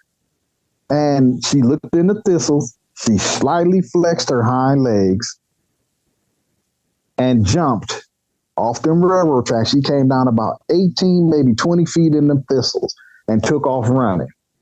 And when I seen, because I couldn't see her, I was elevated on the tracks, because when you come off the street, the sides kind of fall away. So that's how I gauged the thistles was 7 or 8 feet high. But I couldn't see her. She went back down on all fours, but I could see the path she was taking, because she was laying them thistles down and they was popping right back up like they weren't even broken or nothing. I'm like, she got to be doing 60. She got to be. And she ran, and I watched until I seen the thistles stop moving, and then I ran to Herman. Herman's still in the same position he was in. On the train tracks. His eyes are blank and glassy. He's got some drool coming out the left side of his mouth, and he's just looking up into the sky. Wow. And you're like, Herman, come on, man, we got to go. Herman, come on, we got to go. Herman's not responding at all. He is, I can only imagine where his mind put itself in order for him to be in the condition that he was. Because we went and we were shaking him. We was calling his name.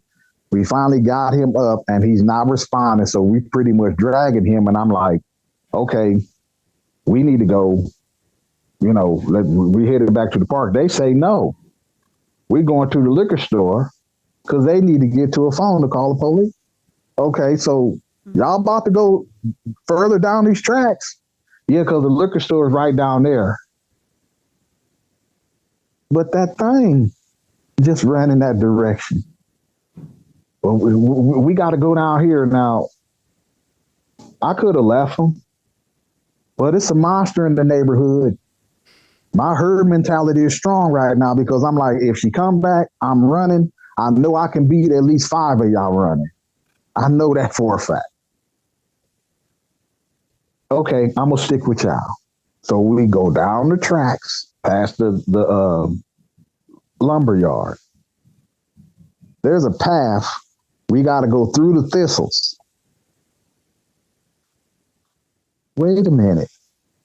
That thing came out of the thistles, but I didn't know that as you get further down, the width narrows down to, like I said, about 50 feet.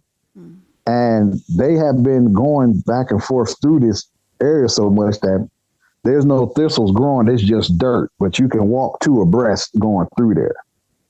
So I got my arm around, Herman's arm around my neck, and one of the other guys on the other side of him. And we kind of go through like this because there's 3 people instead of 2. So you try not to get stuck. So we going down through the thistles, and we came out pretty quick. And there's a light that I see on the back of this store. That was a liquor store, and there's a car parked back there. So we come out on the back part of it, and it was grassy back there, but they kept the grass cut. So we go around side the building. I put Herman on this ledge, and I got my hand in his chest because he's still not responding to anything. But that's when we've noticed that he had evacuated both of his bowels. His head is just pretty much hanging down like that, and I got my hand on the chest. So 3 of the guys running through the store. It's about, we left out of the park about 12:30. Yeah, because they was talking back and forth about how much the beer was going to cost. And they going to the liquor store. They hollering and screaming. at the clerk, all talking at once. And this guy is looking at them, because it's monster, man. We just seen a werewolf on the railroad tracks. It's a monster back there, but they all talking at once. My friend Hermit, and he's looking at us like, looking at them like, okay, because if everybody's talking at once, you're not going to be able to hear what one person saying. You don't go hear one word every now and again. So he's looking at him. And then he's like, listen. I don't know what y'all been smoking. I don't know what y'all been shooting. I don't know what y'all been snorting. It's almost closing time. Make your selection. Bring it up here and pay for it because I'm getting ready to close. No, man, you don't understand. We not playing no game. I don't know if he thought we were trying to set him up to rob him or whatever, but you got 3 dudes hollering and screaming about a monster. I kind of understand what his point was because I'm getting close. Y'all couldn't be talking about damn monsters. Miss me with that. Keep it pushing. But they was telling the guys honest truth. So he said it to him again. Make your selection and bring it up here. Pay for it. I'm getting ready to close. They kept talking. Finally, he said, basically just get out of the store if you ain't buying nothing. So they come out and it was Lil Bit that was standing in the door. Now I got my hand on Herman to keep him from face planting, but I'm trying to listen to follow what they saying. The other dudes are standing on the other side of me. They looking through the window too. So Lil Bit come out and he's standing in the door. He said, hey, is that your car in the back? The dude said, yeah, why? He said, can you at least move your car up in the front before we leave? He said, man, because I swear on everything I love, there's a monster back there on the railroad tracks. We just seen it. And it got titties. Like, why the hell did you have to add that? They monster enough that, Why'd you have to add that? In the moment, you never know what's going to come out of your mouth. So True. They come out of the store and I tell them, here, man, come and hold Herman. Let me go and talk to him. Because I'm like, I done peed on myself. My shoes is wet. If you think that we lying, dude, take a look. But they came and got Herman. So I walked up to the glass. So I started tapping on the glass. He didn't pull the drawer out of the register. He's sitting there counting out the drawer. And I knocked on the thing. He looked up. So I did, hey, can you just dial 911? And he's like, did that shooting motion, man. Go on with that. Ain't nobody got time for your games. And I'm like, please, can you just call the police? Now, years later, I thought about this. And I had a conversation with somebody not too long ago. And I said, you know what? I could have made him call the police. All I had to do was pick up one of them rocks out of the parking lot and throw it through that big old picture window. He would have called the police then, or maybe he would have shot me. I don't know. But he would have called the police eventually. But then I'm looking at destruction of property, and that's going to be a whole another ball of wax. So I just kind of looked at him and said, okay, man, thanks for nothing. I hear the dudes, they gathered around Herman now, and they like, what's this stuff in Herman's hair? And I'm like, okay, what is this now? So Shorty Mac was standing there in front of him, and he was messing with his hair. So I walked down there, I kind of showed him, and like, what are y'all talking about? What's wrong with his hair?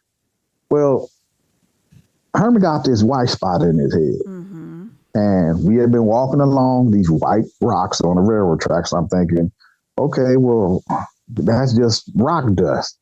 So I started brushing at it. It's not getting lighter. It's not coming out. I don't see no dust flying up off his head. And I'm like, I mean, what the hell? So I licked my thumb and my forefinger and I start rubbing his head. It's not getting any lighter or darker. So I took my fingers and I kind of parted his hair all the way down to his scalp. Herman got a white circle in his head about that big. Now, I met this dude a little bit before 7 o'clock. I played basketball with him off and on for 4 hours. When we weren't on the basketball court, Herman was always the one that was sitting next to me on one side or the other. Whether I was playing against him or with him, I seen Herman's hair when he walked up. His whole head was completely black. So now you got this white spot in your head and it's not coming out. Now, at that time, I didn't know nothing about a person can go through something and their hair turn white or parts of their hair turn white. So I'm like, what the hell? So I'm, calling him Herman. You okay, Herman? He ain't responded. So I kind of gave him a few, at least I believe they was light slaps. They might have been hard and I intended just because of the adrenaline, but he didn't respond.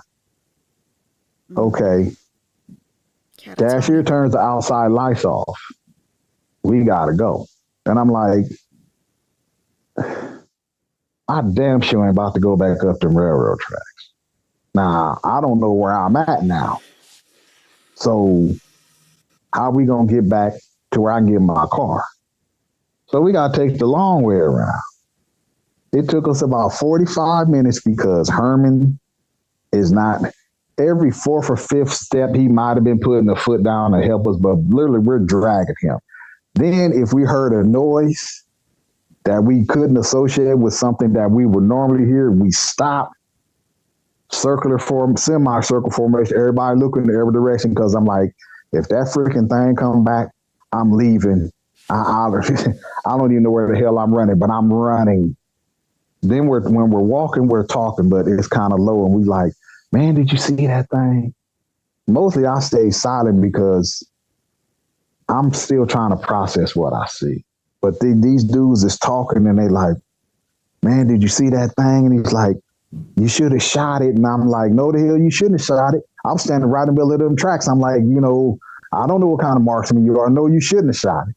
And then I'm like, matter of fact, who got the damn gun? Now, one of the dudes had a fanny pack. He had a snub nose 38. Now, based on my best guesstimate, what I saw would have been between, I'm going to say 500 and 525, 525 pounds.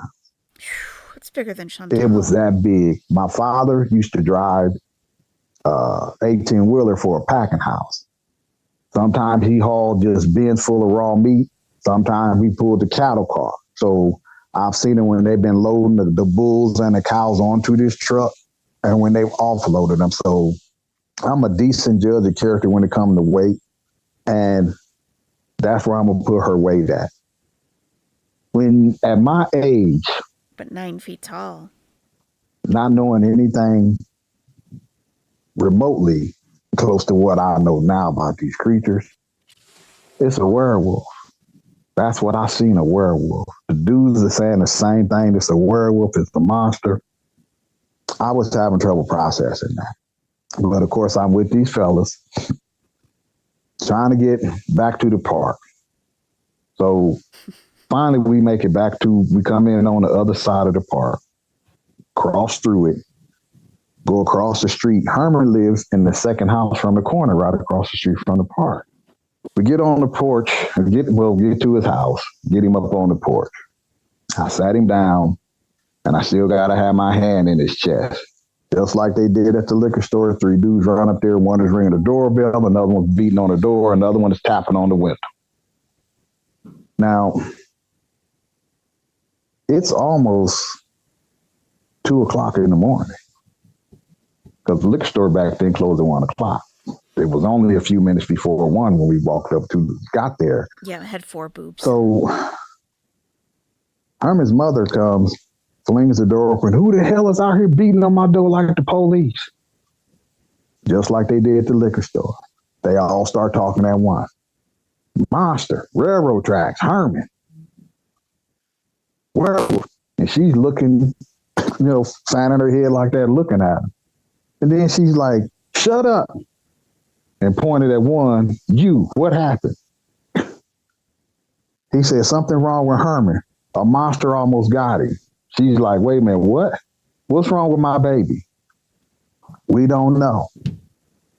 She kind of moves him out of the way and come walking forward. Now, I ain't never seen this lady before, and she ain't never seen me before, unless she came in the Chess King, and I don't remember her. But I don't remember ever seeing her. So she looks at me, but she's more focused on Herman. And she said, I got my hand in his chest, and she come down, and she grab him by the shoulder and shake him. Herman. Herman don't respond. And she shook him again, Herman, he don't respond. So she walks down and grab him by his chin and turn his face and look at him. He still got that blank look on his face. She's like, oh my God, I don't know what y'all done did to my baby, but don't nobody leave. I'm calling the police. When she said that, I laid him back on the porch, so from his knees down was dangling, and I walked out her yard, and then I ran as fast as I could up the street to my car, because I must have been going pretty quick, because a couple of houses up there was some people sitting on the porch. It was two men and a lady, and I heard one of the ladies say, what is he running from? Because I'm pretty sure they could hear what was going on down at Herman's house. And I got through the trunk of my car, and in front of God and everybody, I stripped out of them shoes, them wet underwear, and wet shorts. I threw on the shorts I had on, grabbed my sandals, and I jumped in my car. When I pulled away from the curb, my back tires were spinning. I went down the street. I didn't even stop for the stop sign on the corner. I just barreled right out on the airline highway, and I almost hit a car, and I almost got hit by another car. And I know that because the guy that almost hit me was, honking his horn and flipping me off. He'd do whatever. I floored it. I'm flying. I got to go home. Now, I've been asked before, why did you leave? Well, first of all, there's a werewolf in the neighborhood. I still got to get home. I got Herman home. If I owed him anything, I got him home to his mom. From whatever happens after that, they have to handle. Second reason is, I got a gun in the trunk of my car that's unregistered. If the police is called, I don't know if any of the other guys had a vehicle. If the police are called, they see Herman's condition, they not going to believe that we just seen a werewolf. They going to think I gave him some kind of drug. Yeah. Or did something to him. This is a condition. I got a car. They search my car, find that gun. 9/10 of the law is possession.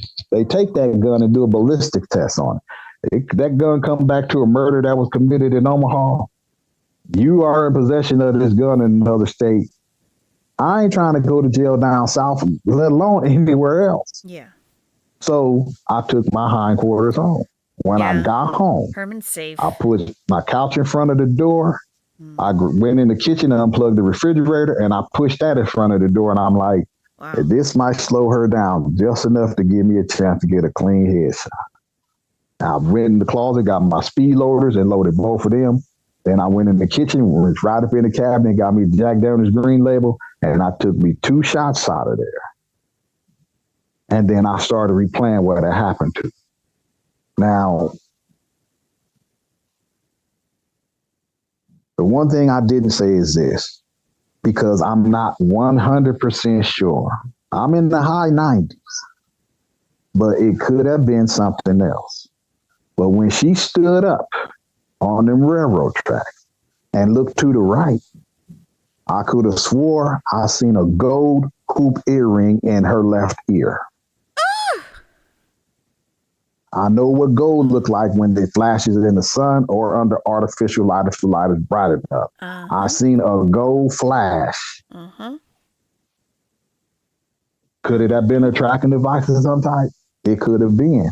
But I know when that girl came in the store, she had on gold hoop earrings. Okay. But on the size head that she had, it looked more the size of a bracelet. You know, back in the 70s and 80s when women, or black women, they would wear them really big gold hoop earrings. She had on 2 of them.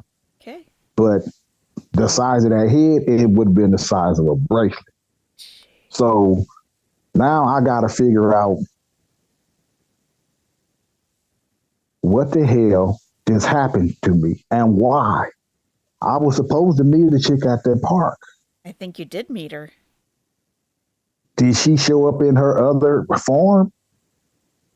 And unless somebody can give me 110% proof that it wasn't her, that's what I'm going to my grave belief in. Yeah. Because she lured you. She never contacted me after that. She never came back in the store. Now, I'm not saying I ain't never been stood up before because it happened 2 more times in my life. Okay. She's trying to eat and hit. But for what happened that night, based on who I was supposed to meet, Yep. I'm pretty good at math. But if I build a rocket ship, I suggest you don't ride in it because that's not what I do for a living. But that's at that particular point in time, that's the only thing that made sense to me. This chick that I met at the store was planning on either having some Roy Tartar or it was going to be some bestiality stuff going on. What? I ain't got my hand raised for neither one of them. Okay. So I wasn't expecting that. I got my journal and I started writing. Okay. And I started writing and I'm sitting there and I'm drinking and writing. And thank God I hadn't ordered a pizza or something like that. I think my hand was shaking so bad I probably wouldn't have hit the driver through the door, but I would have put bullets all around the frame. I was in a state and I'm thinking about what the hell did she do to Herman when she was looking him in his eyes like that? Yeah. Was she taking part of his soul? Oh, jeez. What was she doing? Why this dude that was maybe a year older than me had all black hair when I met him, but now he got this white spot in his head? Yeah. You know, I had way more questions than I did answers. And plus I'm scared because I'm like, that wench know where I live at. She got my phone number. She know where I work at. Yeah. So if she didn't get me tonight, it's just a matter of time. If she truly wanted to get me. And then I also like, okay, maybe did one of these dudes set me up? Did my boss set me up? What, he's going to look over his shoulder for the rest of his life. She knows where he works.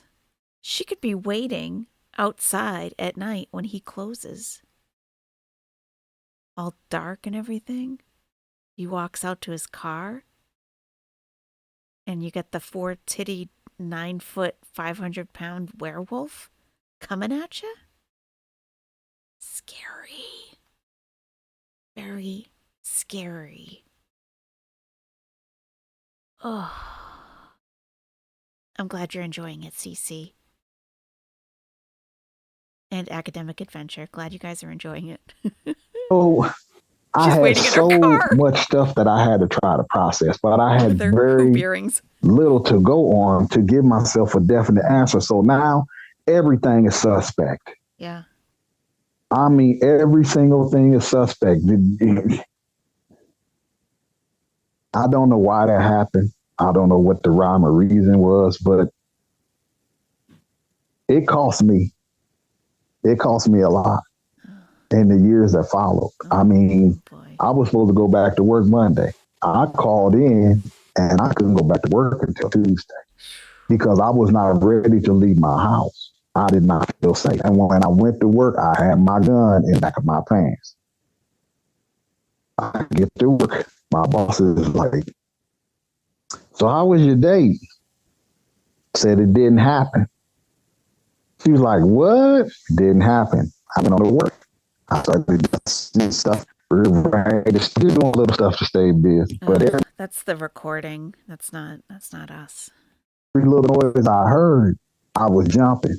I'd look at the door, or if a shadow went by, somebody walking down the street, I'm looking, jerk my head and look at my boss. Must have been watching me because she's like, Rory, you okay? No, I'm not. She was like, what's the matter? Nah, I don't want to talk about it. What? I don't want to talk about it. So werewolf audio interference. The whole day she stayed at me.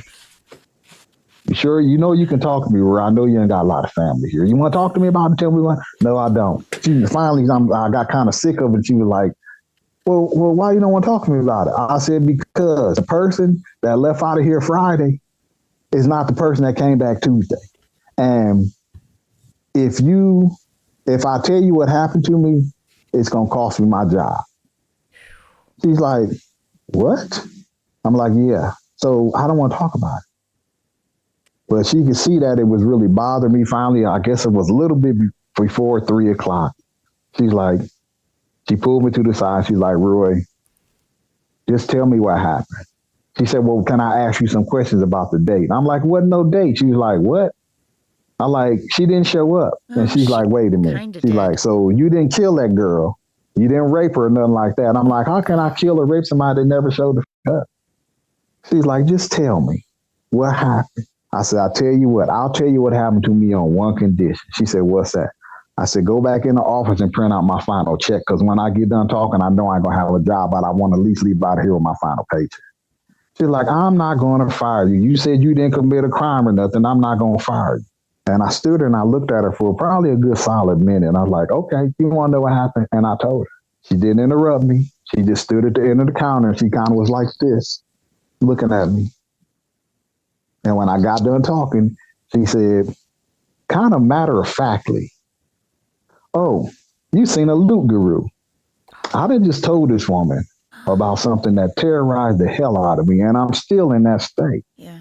And you want to stand here and start making fun of me, talking about I seen a loot. I said, have you not been listening to what I just told you? I'm not talking about no damn dude named Lou.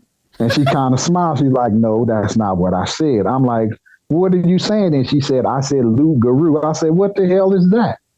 She said, well, my grandmother told me that is a French werewolf. And I stood there and looked at her, and I'm pretty sure my mouth was open. I said, werewolf. So werewolf, she's like, that sounds to me like what you seen. Yeah. I said, now, that wench that brought her, and I was saying wench then, I'm saying that right Sunday. That wench brought her hindquarters in this shop and agreed to go on a date with me, and she's a werewolf. She's like, I don't know. And I even told her about the earring. That kind of made her raise her eyebrows, like, what? I said, so, okay, what do you know about these things? Can you kill them?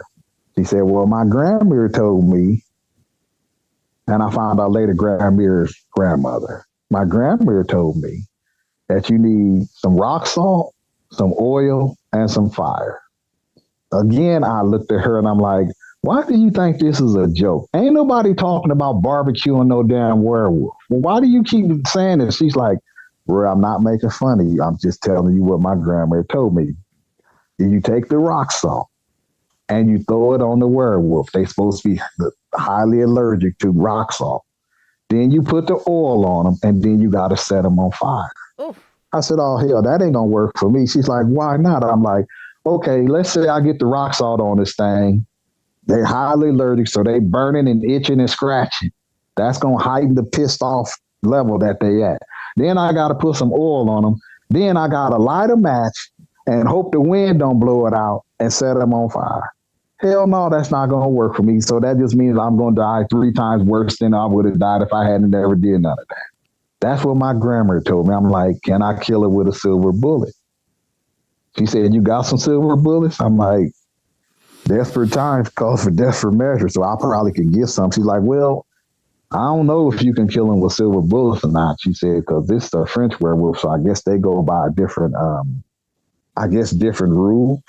I don't know what those would be, because I figured silver, unless it's just some made up stuff, is supposed to be able to kill werewolf, whether you shoot them in the head or the heart. So we had this discussion, and she's like, well, I don't think you crazy, because Louisiana is a weird place. There's all kind of strange stuff that goes on around there. I've heard about vampires, werewolves, demons, and spirits. And she said, I don't even want to get started on voodoo. Mm-hmm. Now, voodoo in Louisiana, at least at that time, that was a real viable thing. People really believed in that. If you screwed somebody over, or if you wanted certain promotions, or a woman to fall in love with you, or a man, you go see a voodoo priestess, and they can make it happen. If somebody tell you somebody put roots on you, you're going to have to go see a voodoo priest or priestess to get it off of you. That's what you better do, because it is a strong part of their culture. I'm having to deal with this on a daily basis, Josh. But the only time I could get any type of peace, if then, I started drinking heavily. I was going through a half a fifth to a gallon Jack Daniels green labels a week. Now I go through half a fifth almost every day. That's because I had to get drunk to pass out, because the nightmares that I had with this thing catching me and what it was doing to me and the nightmares, it started messing with my psyche to where I'm jumpy in the daytime. I'm get off work. I stop working night shift. 5 o'clock is it. I ain't working after 5. And she's like, well, we'll adjust the schedule, for you. But she said, but you might have to go back nights. I'll find another job before I got to work nights. I'm not being out after dark. My social life. I ain't trying to date nobody. It's a damn shame when you walking through the grocery store or at the mall or something, or even going to get you some fast food and you see these women walk around and first thing going through your head is, I wonder when the frick she gonna spur fangs and fur. Not how beautiful she look, or maybe I'd like to get to know her name. Hell no. All of them monsters. I don't know. I can't pick out the ones that is and the ones that ain't, but they need to wear signs if they gonna change, because the night that I had my encounter, it was not a full moon. This was July 9th, 1981. If you want to check the lunar calendar, you can. It wasn't a full moon. If it had been a full moon, maybe I would have seen something in the thistles because of the light from the moon, but it was really dark back there. So imagine, if you will, 3 years of being an alcoholic. 3 years of not going out after dark. If it start getting dark and I might be with some of my teammates or something, be like, man, you going to the party tonight? No, why not? When it start getting dark, I got to be inside. What you mean you got to be inside? When it start getting dark, Roy going to be inside, because I'm figuring this thing is just waiting for the right moment to come back and finish what it started. And I don't even know what the hell it was going to do when it showed up. But you got all of these things that you have to process through your head. Did she call her and tell her, hey, I got some new meat that just moved into town? Ain't got that many relatives. This will be an easy get for you, and ain't nobody going to look for him for a while. Or was it one of them guys that approached me when I got to the park? Did y'all have an agreement to get me to that area? But I had to kind of discount that simply because in order for her to know that I wasn't going to get in my car and take them to the liquor store, or if I wasn't just going to get directions and go, she would have to be a master tactician. Mm-hmm. She would have to be. Yeah. There was no, I don't think, unless she went through quite a few variables, how she would come up with something. Oh, and just in case that he don't drive out by himself, it's your job to get him on the tracks. Right. Herman, that poor dude, with the state that he was in the last time I seen him, he was in a much worse state than I was, because it's like he had checked out. He wasn't even being verbal in anything that he was doing. And if his life, which unfortunately it wasn't, I would have much rather his life had been like mine after he had his encounter. But I found out in 2021 what happened to him. And this is, when I say God will make a way, it happens. I got a cousin that lives in Texas, and his girlfriend, well, I'll put it like this. She could see dead people. Okay. And I was skeptical at first when my cousin told me this. I'm like, out of all the chicks you could have met in Texas, well, how the hell you end up with one that could see dead people? He's like, cuz I'm telling you, I'm like, okay, man. He's like, you don't believe me, do you? I'm like, I'm just saying, okay, man. He said, but I know you do. We like brothers. And I know when you say certain things the way you say it, you don't believe me. I'm like, if I called you up and told you that my girlfriend could see dead people, what would you tell me? He said, I believe you. I said, well, I didn't say you was lying. I just said, okay. He said, but it's the way you said, okay. All right, cuz, all right. Well, I told him, let me talk to her. Let me ask her a few questions. And we spoke on the phone. And I asked her, so if you can really see dead people, describe to me what they look like. She said, I could tell you about grandmother. Wait a minute, what? Now, grandmother died years ago, way before he even knew her. And any pictures that he would have had of her, he lost them in the storage unit. So he didn't have, of course, they had no cell phones or nothing, but any Polaroids and stuff he would have had, they were lost years ago before he met her. And she told me that she seen grandmother and Pat standing in the kitchen at this house they used to stay in. And she described grandmother to a T. And I'm like, so wait a minute, you said she was standing in the kitchen. She said, yeah, she was standing in the kitchen doorway next to his mom, and they was looking at us sitting in the front room. And there was a particular thing that grandmother used to do, and some older people do it. I even do it now when you look over the top of your glasses. But grandmother, when she does it, it's because you done screwed up.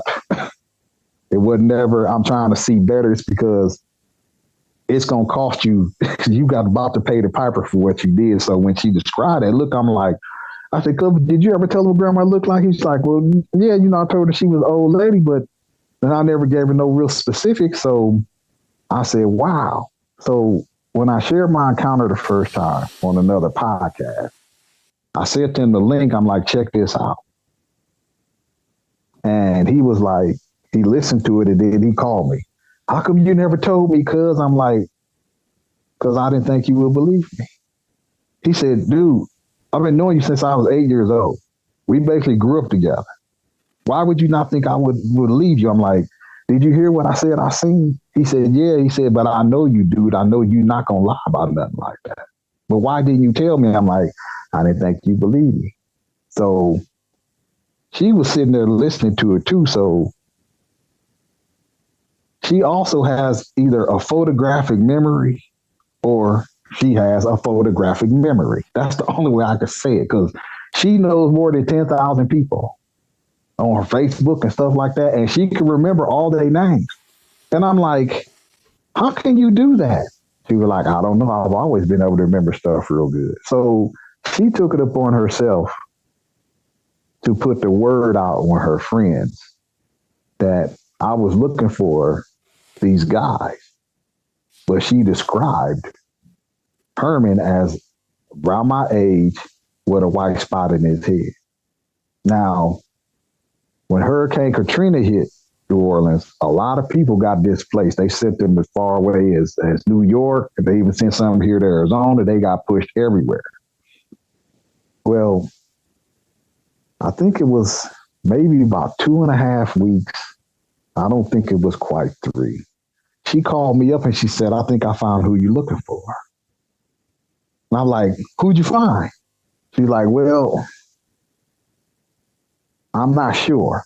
I don't think it's one of the guys that was there, but didn't you say that dude was about to be a dad? I'm like, yeah. She said, I think I found his son because, oh, wow. Now bear with me on this one, because one of her friends, cousin, sister, co-workers was dating, and I had to write that down, believe me, was dating a dude that had some pictures of him when he was a kid with his dad, and his dad got this white spot in his head. Wow. I'm like, well, put us in contact. Let me see. God is good. I called the dude up, and I kind of regret doing that now, but it's Herman's son. He's in his 30s. I don't ever want to talk to him again. After 3 separate conversations, that young man he doesn't believe in cryptids. Absolutely not. There are no such thing as monsters. A dog man, yeah, that's just a guy that owns a lot of damn dogs. Bigfoot, that's people in suits just trying to get shot by trying to scare somebody in the woods. Now this is his take. And I was trying to tell him, this is what happened to your father that night on them track. His thing is, just tell me what drug you gave my father, that cost me a father when I was a kid. Wow. I'm like, what do you mean? Nobody gave him a drug. What are you talking about? Yeah, you know, there's a lot of cursing and stuff, and he's very disrespectful. I've never been called the N word so many times in my life, Jeez. but he's very disrespectful. He blames us for giving his dad embalming fluid, acid, magic mushroom, something that cost him having a normal childhood with his father, because Herman never recovered from that night. He would have lucid moments, but for the most part, according to him, they're in the car riding and go across railroad tracks. Herman would come from the passenger seat over to the middle of the car and start hollering and screaming, "Get me off the railroad tracks. That's where monsters are." Oh my When it God. got dark at night, he told me about he took his son to the movies. Now, Herman was never allowed to be alone with his son because you never know what his mindset will be. So either his mom would be there, the other grandmother, or the child's mother.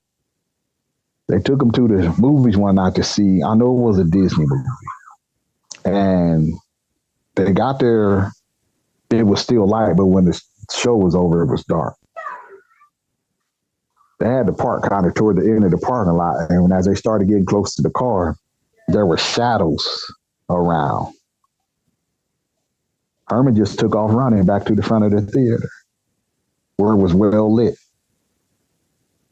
And said, no, just was standing there saying, no, no, no, no, no. He only lived another 7. I think that boy said he passed away when he was about 7.5. Wow. He had a heart attack one night. Wow. He said he seen something out his window, and they were at his mom's house. He seen something out his window, and by the time they got from the front room, back to Herman's bedroom, he was laid across the bed clutching his chest. Oh but my God. he passed away from a heart attack. It came back for him. So that thing did, in fact, kill him. She just took a long time doing it. And I can only imagine. I actually started crying when the boy told me that. And then, of course, I'm some kind of punk, old soft simp ass. I'm like, you don't understand, dude. You don't understand what we seen. I didn't see nothing. I'm like, you don't understand what we seen. He's like, I said, so do you know how to get in contact with any other dudes? I lost contact with them. We lost everything in the Hurricane Katrina, and F them too, because they responsible too, come telling me this crap when I was a kid about what happened to my dad. I'm like, so you haven't talked to them all? He said, I tell you what, I'm going to tell you the same thing I told them. If I ever come to see you, you better have a gun in your hand when I see you. Jeez. I'm going to take you from your kids like you took my dad from me. Wow. I had 3 conversations with him. I tried to stay cool because I know what happened. But when you threaten me like that, I told him, just call me when your plane tires touch down at the airport, and I'll meet you. You'll be going back in a box. I'm trying to tell you the truth, and now you threatening my life. Yeah. I'm your Huckleberry. Okay, I'm your you don't get to do that, dude. You're allowed to feel however you want to feel. Yeah. But now you threatening to do something with me. You took my dad from me. And I think it's only right that I should take you from your kids, is what he said. Now, this conversation took place in 2020. I haven't seen him. I ain't going to go looking for him. But I told him, the last thing I said to him was this. If you don't believe in these things, get you some camping equipment and take your hindquarters down to East Texas and camp out for the weekend, or maybe even a week. And then tell me what you hear, what you see while you down there. Well, what I'm going to see? There's monsters in East Texas. I'm like, according to what I've heard, there's plenty. But just go down there for a weekend, camp out, and then come back and tell me that these things are make-believe. Yeah, whatever, dude. I don't ever want to talk to him again. I'll pray for him, that God give him peace one day. But Josh, he firmly believes that we gave his dad something, and that's what caused him to be in the condition he was in. I said, well, what drug can you take to make you have a white spot in your hair? Tell me that then, if that's what you believe. I can't explain that. I ain't no doctor. Okay, but you believe that we gave him a drug. Yes. So I do feel bad, but I know that I'm innocent in the allegations that he made against me and them other dudes. So, you know,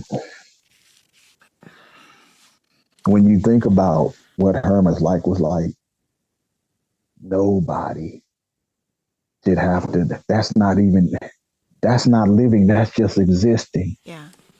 When you bouncing back and forth from sheer madness to maybe 60% being normal, and then you got a kid that you were just so, you wanted to be the best dad that you could be. And then you see something that night on them tracks and Yeah. being a father, it makes me really sad to think to think about that, because I'm like, if our positions had been reversed, that could have been me. Yeah. I don't And remember yet seeing us all. I'm still here to tell the tale. And if one of those guys ever sees me on TV or hear me talk about this, if they reach out to me, I'm going to ask them, can I record the conversation? I would really like to know what happened, because I tried to go back to check on Herman. When you know it's a monster in the neighborhood, my grandmother told me a long time ago, if you find yourself in a position and it can cost you your life and you get out of it, don't take your fool ass back. Yeah. And yeah. I never went back. That it factor, I don't want to go back if it's 9 a.m. in the morning. Oh, wow. Mom. Because if you look at it from my point of view that I had at that time, it's a monster. This chick is a monster. You said you stayed 2 blocks away. If that was indeed you on top of them tracks, on top of Herman on them tracks, what's to keep you from being down the street or peeking around somebody's house, just waiting to be like, my meal from Chess King, when is it going to show up? When are you going to come in and check on Herman? So, no, I never went back to that area. And smart.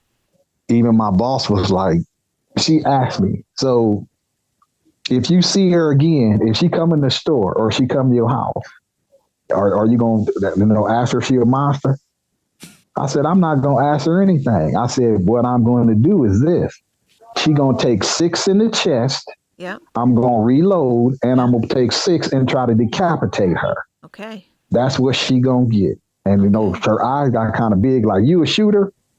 Until you can prove to me that wasn't her on the tracks, if I see her again, in my mind, she's coming back to finish my butt off. Imagine the defense when he's charged with murder. The defense for that. The lawyer's like, opening statement. Okay, if you're from New Orleans, right? You may have heard of something called a loup-garou, okay? My client here, Ray Stubblefield, had an encounter, and he's pretty sure he knows what it is in human form, and it was the victim. Yeah. So he wasn't really shooting the woman. He was shooting the loup-garou, but she was in human form at the time. Yeah. Drop her like a bad habit, and then I'm going to take that 357 and I'm going to try to decapitate her. Wow. Because she was like, well, do you have your gun with you? It said, yeah, stuck in the back of my pants. Roy, you can't have your gun in the store. Then fire me. She said, what? I said, then fire me. She's like, no, I'm just saying you can't have your gun in the store. Then fire me. My gun goes wherever I go from this day on. I'm not going to be without it. If I see her, I'm going to figure she's coming back to kill me, and I'm going to try to put her out her misery before that happens. So she didn't fire me, but she told me, have discretion with the gun. And if I pull it on anybody, of course, I'm immediately be fired. So becoming an alcoholic and nightmares. And when it got to the point of where I almost rear-ended somebody one morning on my way to work because I was trying to reach in my gym bag and drive to get my flask out. I wanted to have a drink before I go to work. And I actually had to stand up on the brake not to hit this lady. And then I pulled over and I'm like, dude, you got to get a grip. It's been almost 3 years. She ain't came to get you. Not yet. And yet you still drinking just as heavy you drink in the morning. She waited 7 years to get to Herman, though. to finish him off. 3 years is nothing. Then you She's drink got at time. lunch and you started drinking when you get off of work. You're not going to find no answers in the bottom of this empty bottle. But you need to get a grip. So I got off work that day. I went home and I poured out everything that had alcohol in it. I did my week of DTs and I started trying to pull myself out the rabbit hole. Now, I did tell one of my brothers what happened. He said he believed me, but I needed to put it in a place in the back of my head, just never forget it's there. So he taught me how to meditate, and that helped me a great deal. But depending on your encounter or what you choose to believe, seeing these things or having an interaction with them for the people that actually survive and make it back to tell, it changes your life. Some people get curious and they want to know more. Okay, I can learn everything I need to learn about great white sharks. I know that they'll eat the hell out of sea lions, and if you get in the water and they catch you at the wrong time, they'll eat you too. I've watched nature channels and watch bears do the same thing and have read or seen some bear attacks on YouTube and a few on TV. I don't think these things are going to let you survive and come back to tell the tale. Not if a physical confrontation is had. Now, there's reports of people shooting them, don't do no damage. So maybe there's a shred of truth about using silver that could come into play later on if somebody chooses to share it. But I was supposed to be a very beautiful chick July 9th at 7 o'clock. And if she showed up, she wasn't looking like she was in the store. Not remotely close. And the only other thing I got to add on that is this. I find it, I want to say hilarious, but it's not, so I won't say hilarious. But I find it very interesting that some people will wholeheartedly believe in skinwalkers, but yet they scoff at the notion of werewolves. When, if you know what a skinwalker is, I'm not going to say they're one and the same, but a physical change takes place for that shaman to put on a pelt or feathers and change into an animal and then back again to a human being. But yet you say, some people, I don't believe in werewolves because the human body can't go through that change. But you believe in skinwalkers. So it's to each his own, but I know what I've seen. I don't believe that was a dog man. I believe that was a werewolf. And that's where I'm sticking. When my daughter got married, she got married in Sholo. And it's beautiful up there. It's up in the mountains. It's actually, they get quite a bit of tourists there. Sedona and Prescott, Arizona get quite a bit of tourist traffic. It's beautiful up there. I mean, the air smells fresher because you're up in the mountains. Well, I was looking at some property because I'm like, I'm getting older. Let me see what, some property, because understand I'm not worried about stuff in the woods because I never seen nothing in the woods. I seen mine in the city. So she got married, and the night before her wedding, me, my future son-in-law, and one of his friends went down into town to Walmart to get some more beer. And they went inside and I was sitting in the car, and I noticed that there were two. Well, I jumped ahead. Let me tell you this. Put it like this instead. I had looked at some property on the, what is the name of that county? Cochise County website. You can actually go and find property for sale for back taxes. And I'm like, well, let me go and take a look at this. And I was blown away by the prices for acres, because I was seeing acres of land for $36.14 or $74.76. I'm like, wait a minute, this is per acre? No, because down in Sholo, an acre gonna cost you at least start at $1,500, but this was 30 miles between Show Low and Concho, Arizona. Probably was overrun with dogmen. Yes, Mrs. Intense Incense. Yes, he said he did his week of DTs. Just saying, DTs are no joke. They are deadly. Yes. And usually need to be done while hospitalized. Alcoholism runs in my family, and my sister is an ICU nurse. Thank you for saying that, Mrs. Intense Incense. You can absolutely die from alcohol withdrawal. And there is, yeah, supervised medical withdrawal is definitely available, and yeah, you can die from that for sure. Yep, thank you for mentioning that. I'm like, why is this land so cheap? And I was doing research and I really couldn't find out a lot about it. I'm just like, okay, well, I'm gonna try to give me 5-6 acres and give me a fifth wheel and put it up here, or maybe to build a cabin or something. But yeah, I can stay up in the mountains. It's gonna be my retirement. Well, as I'm waiting on my son-in-law to come out of Walmart, I see this tribal police officer's vehicle parked in the parking lot, and they were standing outside talking. So I'm like, well, they live up here. Maybe they can tell me why the land is so cheap. So I got out and I walked over to them and I'm like, hey, fellas, how y'all doing? And he's like, hey, man, how you doing? I'm like, it's beautiful up here. Y'all live up here, right? He's like, well, yeah, we stay up, close to Concho. But yeah, it is beautiful up here. Nothing not living in the mountains. Ah, okay. So I got a question for you. He said, yeah, what's that? Now, I'm talking basically to one, but the other one, he's standing right there, he's listening. And he said, well, what's your question? I was like, well, and I had the paperwork in the car, and I was like, went on the website to look at property for back taxes because I'm thinking about purchasing a few acres up here and retiring and just stay up here in the mountains. He's like, oh, yeah, where is that at?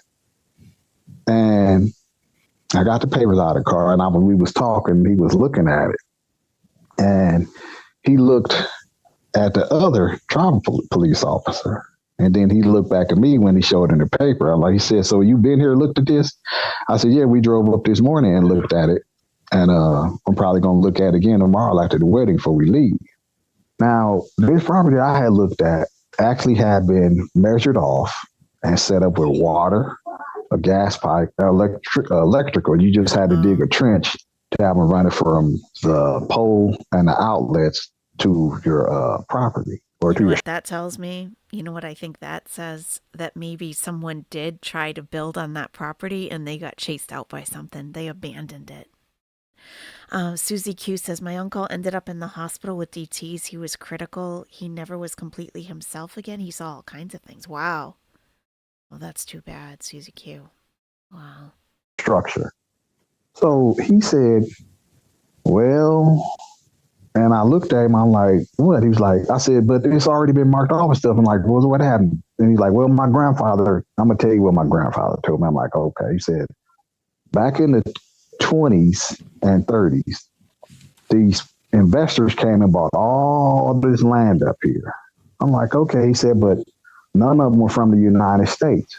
He said, yeah, a lot from Japan, Germany, Russia, a lot of European places. I'm like, so no Americans was in on this? He's like, none that my grandfather told me about. He said, but they went and hired a crew to come up and cut down trees, clear some forest, mark off the plots, and set everything up. I'm like, okay.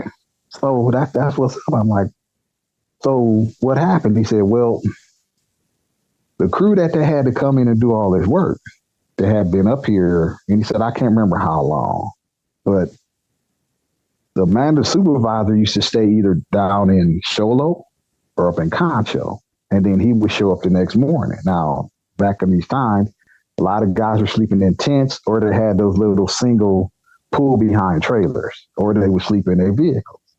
I'm like, okay, well, that makes sense. He said, well, supervisor got to the work site one morning and everybody was gone. Uh-oh. I said, what? Was a job completed? He said, no, it wasn't completed. They left a lot of stuff. It looked like they left in a hurry. I'm like, uh-oh. Oh boy. And I'm thinking maybe forest fire, something like that. And I was like, well, what happened? He said, well, the guy stayed down in Sholo that night, and he knew he didn't see any of the workers come down to Sholo, so he drove up to Concho, and he actually caught two of the last workmen getting gas. And he asked them, what's going on, man? Why y'all leaving? And the dude told him, you're gonna have to find somebody else to do this job. We done. He's like, what happened? He said, for the last couple of nights, and evidently he made mention that he had a discussion with him about that. He said the last couple of nights, something or somebody's been making noises from the woods, and we've been hearing what sound like somebody beating on trees. Uh-oh. And, the guy's like, okay, well, it's just some, maybe some of because Concho was actually a reservation. Maybe some of the Indian people up here went out in the woods. They just trying to scare y'all. He was like, not after what happened last night. Uh-oh. He was like, what do you mean? What happened last night? He said some things came running through the camp. They was trying to turn over trailers. They was damaging the saws, the chainsaws, and a couple of dudes actually got smacked. Huh? He said, we're done. We just stayed up all night. As soon as it started getting light, he said, you're gonna have to find somebody else to do this. So they jumped in their car and they left.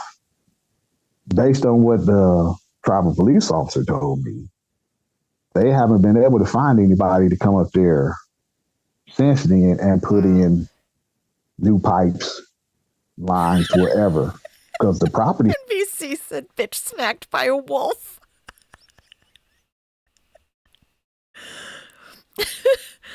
Tashi, hi. I hope you're feeling okay.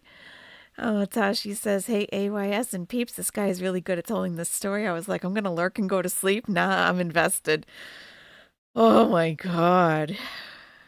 And like, we're on a totally different story now. And I'm still like, okay, and then what? Wow. Yeah, it was a housing development just for the werewolves, I guess. And they did not approve the tiles and the wall color paint. And they protested, apparently. Yeah. Still up there. Of course, the foresters started taking it all back. Wow. But the areas that I looked in, I didn't want to be in the forest itself because of the amount of forest fire we have in Arizona. So I'm thinking get something where there's some opening and I'll just either cut down maybe half an acre of trees myself or have somebody come in and do it. So I looked at him and I was like, so he said some things came running into camp. He's like, yeah. I was like, And he was just looking at me. I said, so you telling me Bigfoot came in and did this?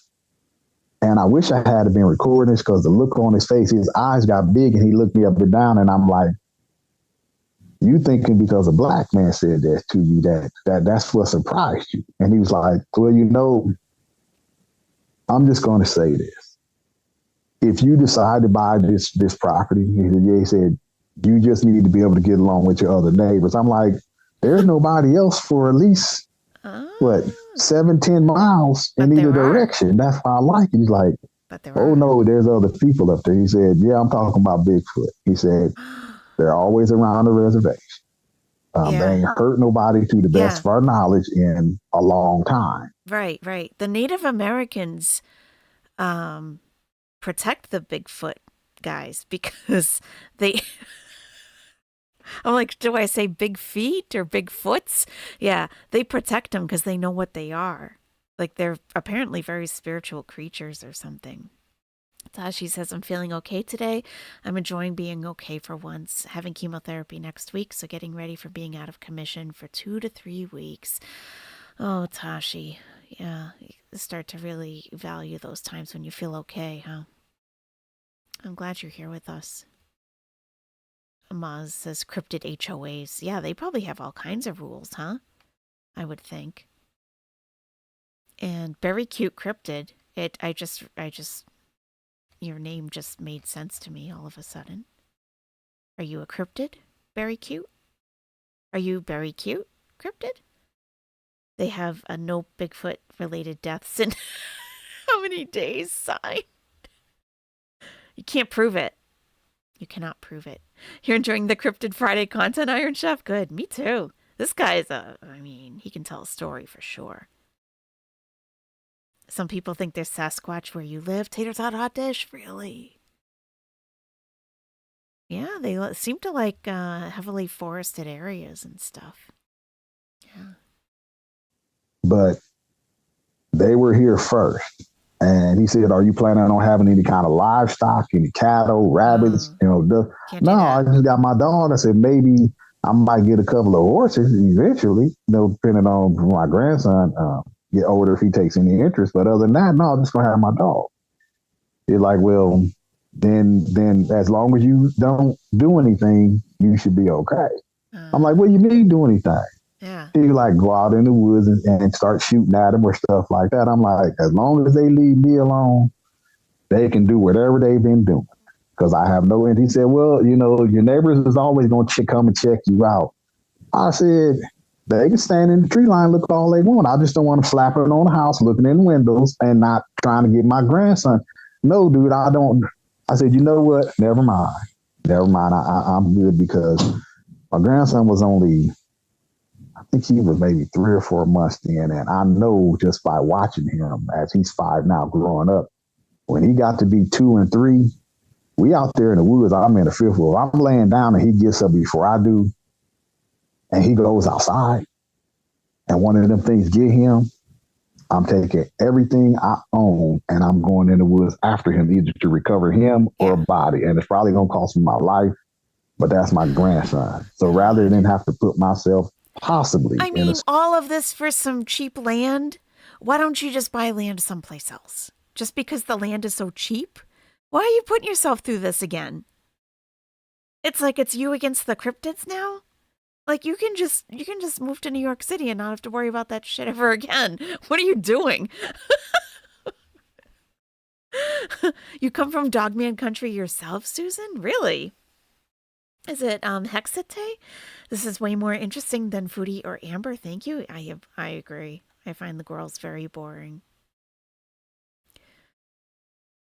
You want to hear this guy's take on Chantal? She's definitely like partially human, maybe.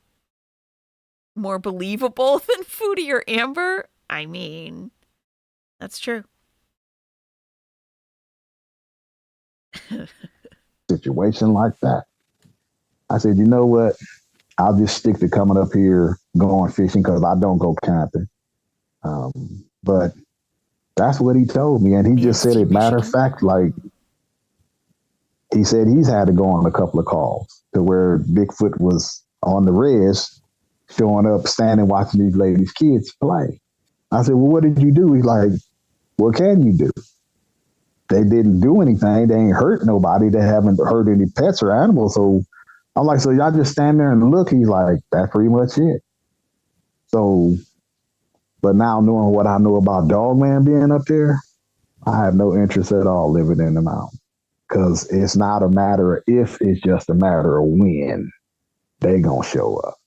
So that is, he told me that, and we chatted for, I know my stepson that came out, got in the car, and he's like, what y'all were there talking about? I said, Bigfoot. He's like, oh man, we gonna be here all night.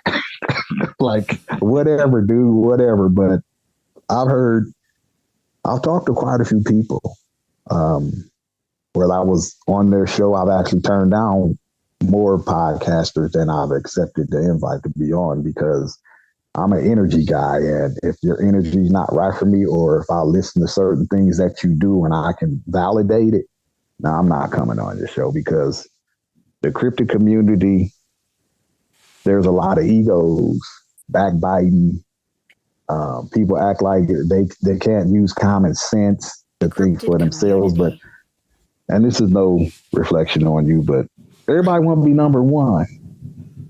And what they fail to realize is this: the best you can ever be is number 2, because God is number 1 in everything. Amen. Unless you choose to worship that other fella.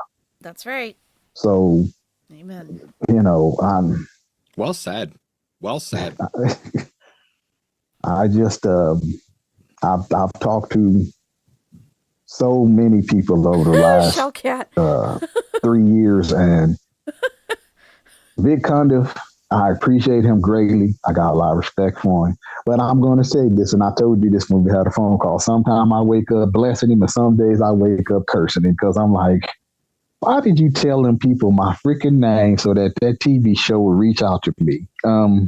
Simply because, as I said, or when I got started, they changed parts of my encounter. But every time they show my episode, my messenger and Facebook blows up with friend requests and, oh man, I just want to tell you what, a good guy you are. And your episode is my favorite. And I'm like, okay.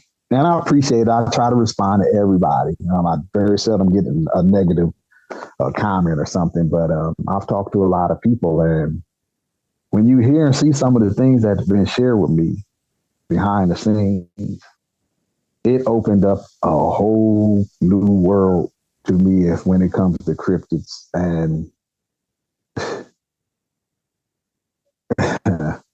I walk away quite a bit scratching my head, scratching my chin, and I'm like, I can't give definite answers on this or that, but what I've always done since I've had my encounters, I leave the door in my mind cracked open to it's possible. That's not saying I don't believe it. That's not saying I disbelieve it. It's saying it's possible that this is what it is. Yeah. And I think a lot more people should do that rather than saying, well, I'm a skeptic until you can prove to me 105% that Dogman and Bigfoot are real. Hold on. It's not my job to prove to you that these things exist. Right. To those that are skeptics and they want somebody else to go out and gather this information and prove it to them, I tell you this. Put that controller down, turn off Call of Duty, come out of your mom's basement, buy you a tent, a sleeping bag, go out in the woods and do your own investigation. Yeah. Go to some of these spots where, like the LBL or the Appalachian Trail, where people are seeing things. Yeah. Gather your own evidence, but don't sit back and say, that's Photoshop. I don't believe it, or I'm a skeptic. If you're a skeptic, gather your own evidence. Therefore, you will not remain skeptical to the existence of these things. But don't make fun of people that sharing stuff. Oh, it's just another blurry picture of Bigfoot. I don't know why they blur it. I have seen some shots where they're crystal clear. Them and Dogmen. So it's, to each his own, but that just kind of irks me a little bit because they say, I'm a skeptic. You're allowed to be whatever you want to. God gave us all free will. But you don't have to be an a-hole when somebody's showing you something because it doesn't meet your picture clarity standards. Right. It's just ridiculous, man. So, as I said before, Vic, he was actually on, this is the way I found out about it. He was actually on another person's podcast, and I was listening to it that night. And the guy asked him, has TV people ever reached out to you for you to come on and do a show with them or something like that? And Vic said, well, yeah, a couple of TV shows have. He said, but the Travel Channel, producer from the Travel Channel reached out to me and asked me if I wanted to be a guest, and I told him no. So he followed up with, well, can you suggest any of your past guests on your show that you could recommend we reach out to? And I heard Vic say this himself, and I think that guy still has that interview up. I'm not sure, but he said the first name that came to mind was Roy Stubblefield. And I'm sitting here like, wait a minute, why are you gonna throw me to the wolves? All the people you done talked to, man. He's like, what he told me it was so incredible that I just think that they should talk to him. And lo and behold, the following week, I get a message on Messenger because he wouldn't give them my phone number. And then I got an email from this guy. So he reached out and he told me who he was and he wanted to have a video chat. So we talked and he's like, well, man, we really be interested in having you on because I listened to your encounter on Vic show and we just, this is something that people need, that they need to hear this. I'm like, okay, all right, I'll do it. I'm not looking for anything, but if you feel like it's worth having on TV, okay, let's do it. So that show, the producer and the director are actually in Canada. So they hired a film crew here in Arizona, and then they rented this I guess they didn't know about this studio that they have in Tempe. I think it's $60 an hour, but you can go over there to do your podcast. You can do a lot of stuff over there. It's like $60 an hour. They rented this old warehouse close to downtown and had me meet them down there. And it was hot. It was dusty. It was kind of dark in there. I got all of these artificial lights on me. And I'm like, man, they got me sweating. They put makeup on me. I'm like, well, you got to do my hair too. You're going to put makeup on. You got to do my hair too. Even though my hair was a lot shorter than it is now. But I was just messing with them. And they were on laptops and we were talking. They were asking me questions. I sat down there for 4 hours. And throughout the interview, several times the guy said, can we see your journal? No, you can't. Yeah. That's not for your eyes. Well, why not? That would be good proof to back up your story. I said, first of all, it's not a story, it's an encounter. Secondly, if you don't believe what I'm telling you and you can't see my physical reaction to when I get to certain parts, maybe I'm not a good candidate for the show. If you choose to, you can give me a lie detector test. If you want to, if you think I'm lying. No, that's not necessary. We just felt that if we could see just parts of your journal where you wrote that down, absolutely not. You can't. No, I said, you know what? Let me see your bank account. Let me see your bank account number. Be like, what that got to do anything? What does my journal have to? This is what I wrote down when this happened to me. So I guess since I wouldn't share that with them, they made a couple of other, I'm going to say promises, but well, I guess I could say promises because guarantees the same thing. I was supposed to have the say in what the female looked like and the design of the creature. That never happened. And if you watch that episode, you notice they keep the creature so much in the shadows, you really can't see nothing. Now, from when I first saw her, that would be a decent example. And also they put tufts of hair on the end of the ears. What I seen had no tufts of hair on the end of the ears. But they changed some words that I said, and I didn't find this out until I actually sat down and listened to it because I think they were filming the entire season 3, so they didn't release until they had all those episodes filmed. So I think it was maybe 2 or 3 months later when I seen it, and when I heard them say, take my audio and chop it up to say that I said one of those guys shot her and that's what made her run off, I immediately reached out to him. Nope, that's not what happened. Why'd you take my audio and chop it up like that? I was told. We thought that would make it better for television. Yeah. And I sat there for a minute and I'm like, expand on that. Yeah. He said, well, our audience expects certain things when we're filming and when an encounter is being portrayed. I'm like, so you mean to tell me that what I just shared with you for 4 freaking hours was not good enough uncut to make somebody's blood run cold, their hair on the back of their neck stand up, and when I got to the part about urinating, they might not have paused it because they had to take a pee break? Is that what you're telling me? He said, well, yeah. I said, so 4 hours, I get 22 minutes. But the other episode, I noticed got almost 30-something minutes. I said, but you know what? It's okay because that's your show. Do what you do. I'm just letting you know I'm not happy with what you said. And from this point on, if somebody ever asks me about it, I will make sure that I correct them that I didn't say that. And I have enough interviews out there on file where I never said anybody shot it. Okay, we understand. We're sorry you feel that way. Okay, so I did have a conversation with the crew that was there that filmed me. Gore World is a lot like that too at times. Like, it doesn't really matter what the actual truth is, just it's more entertaining if we say it that way, And yes, Josh, they never heard a dog man. Bigfoot, yeah, but they never heard a dog man. And the thing that they edited out was this.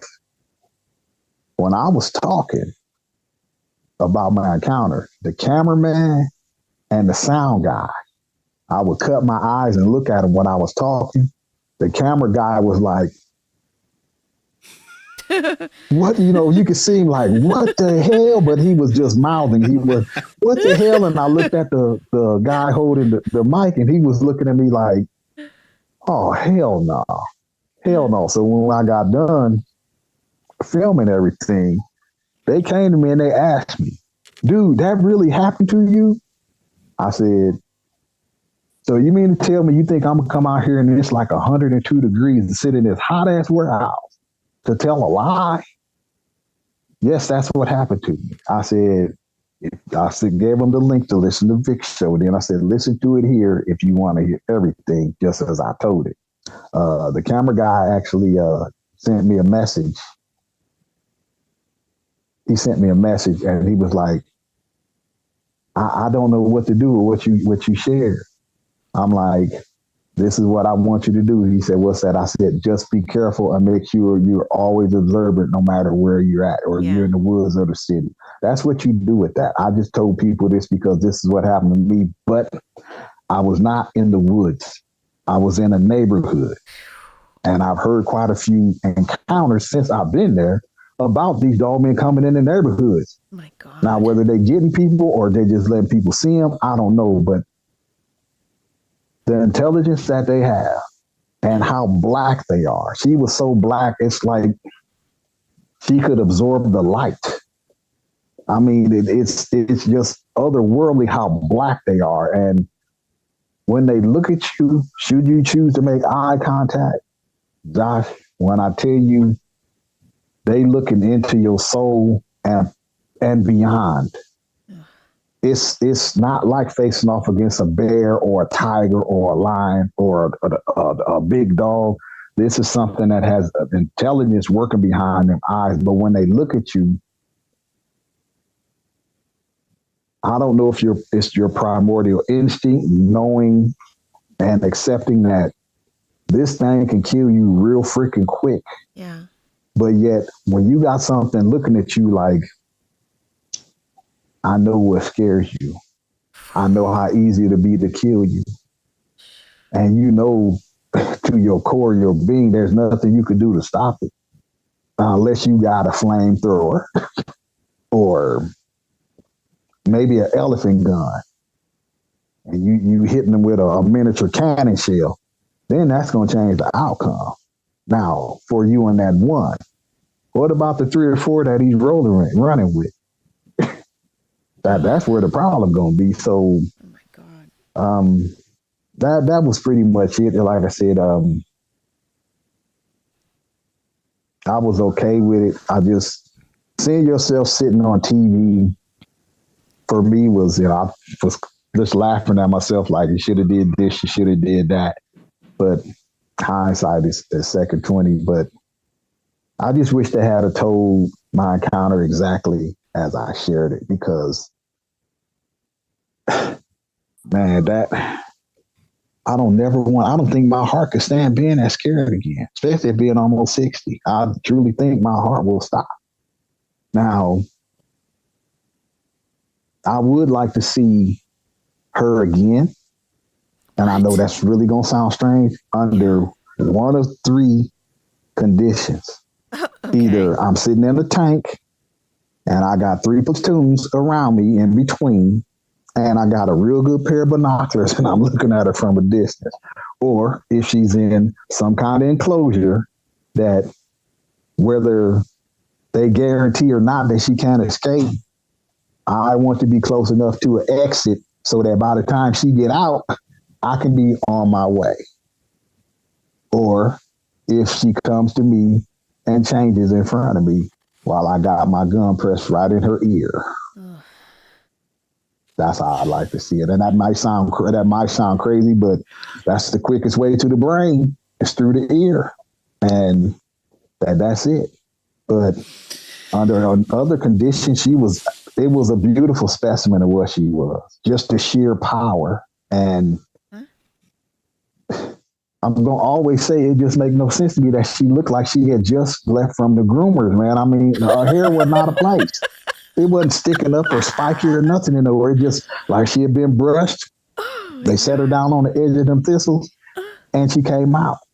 Jeez. And I don't know how far she was backing up this before she jumped on the tracks, I but think you did want you that know, date. people just need to be careful. And I have a not sneaky, but I have a firm belief that some of these people that disappear in the national forest, these trails, and even the cities,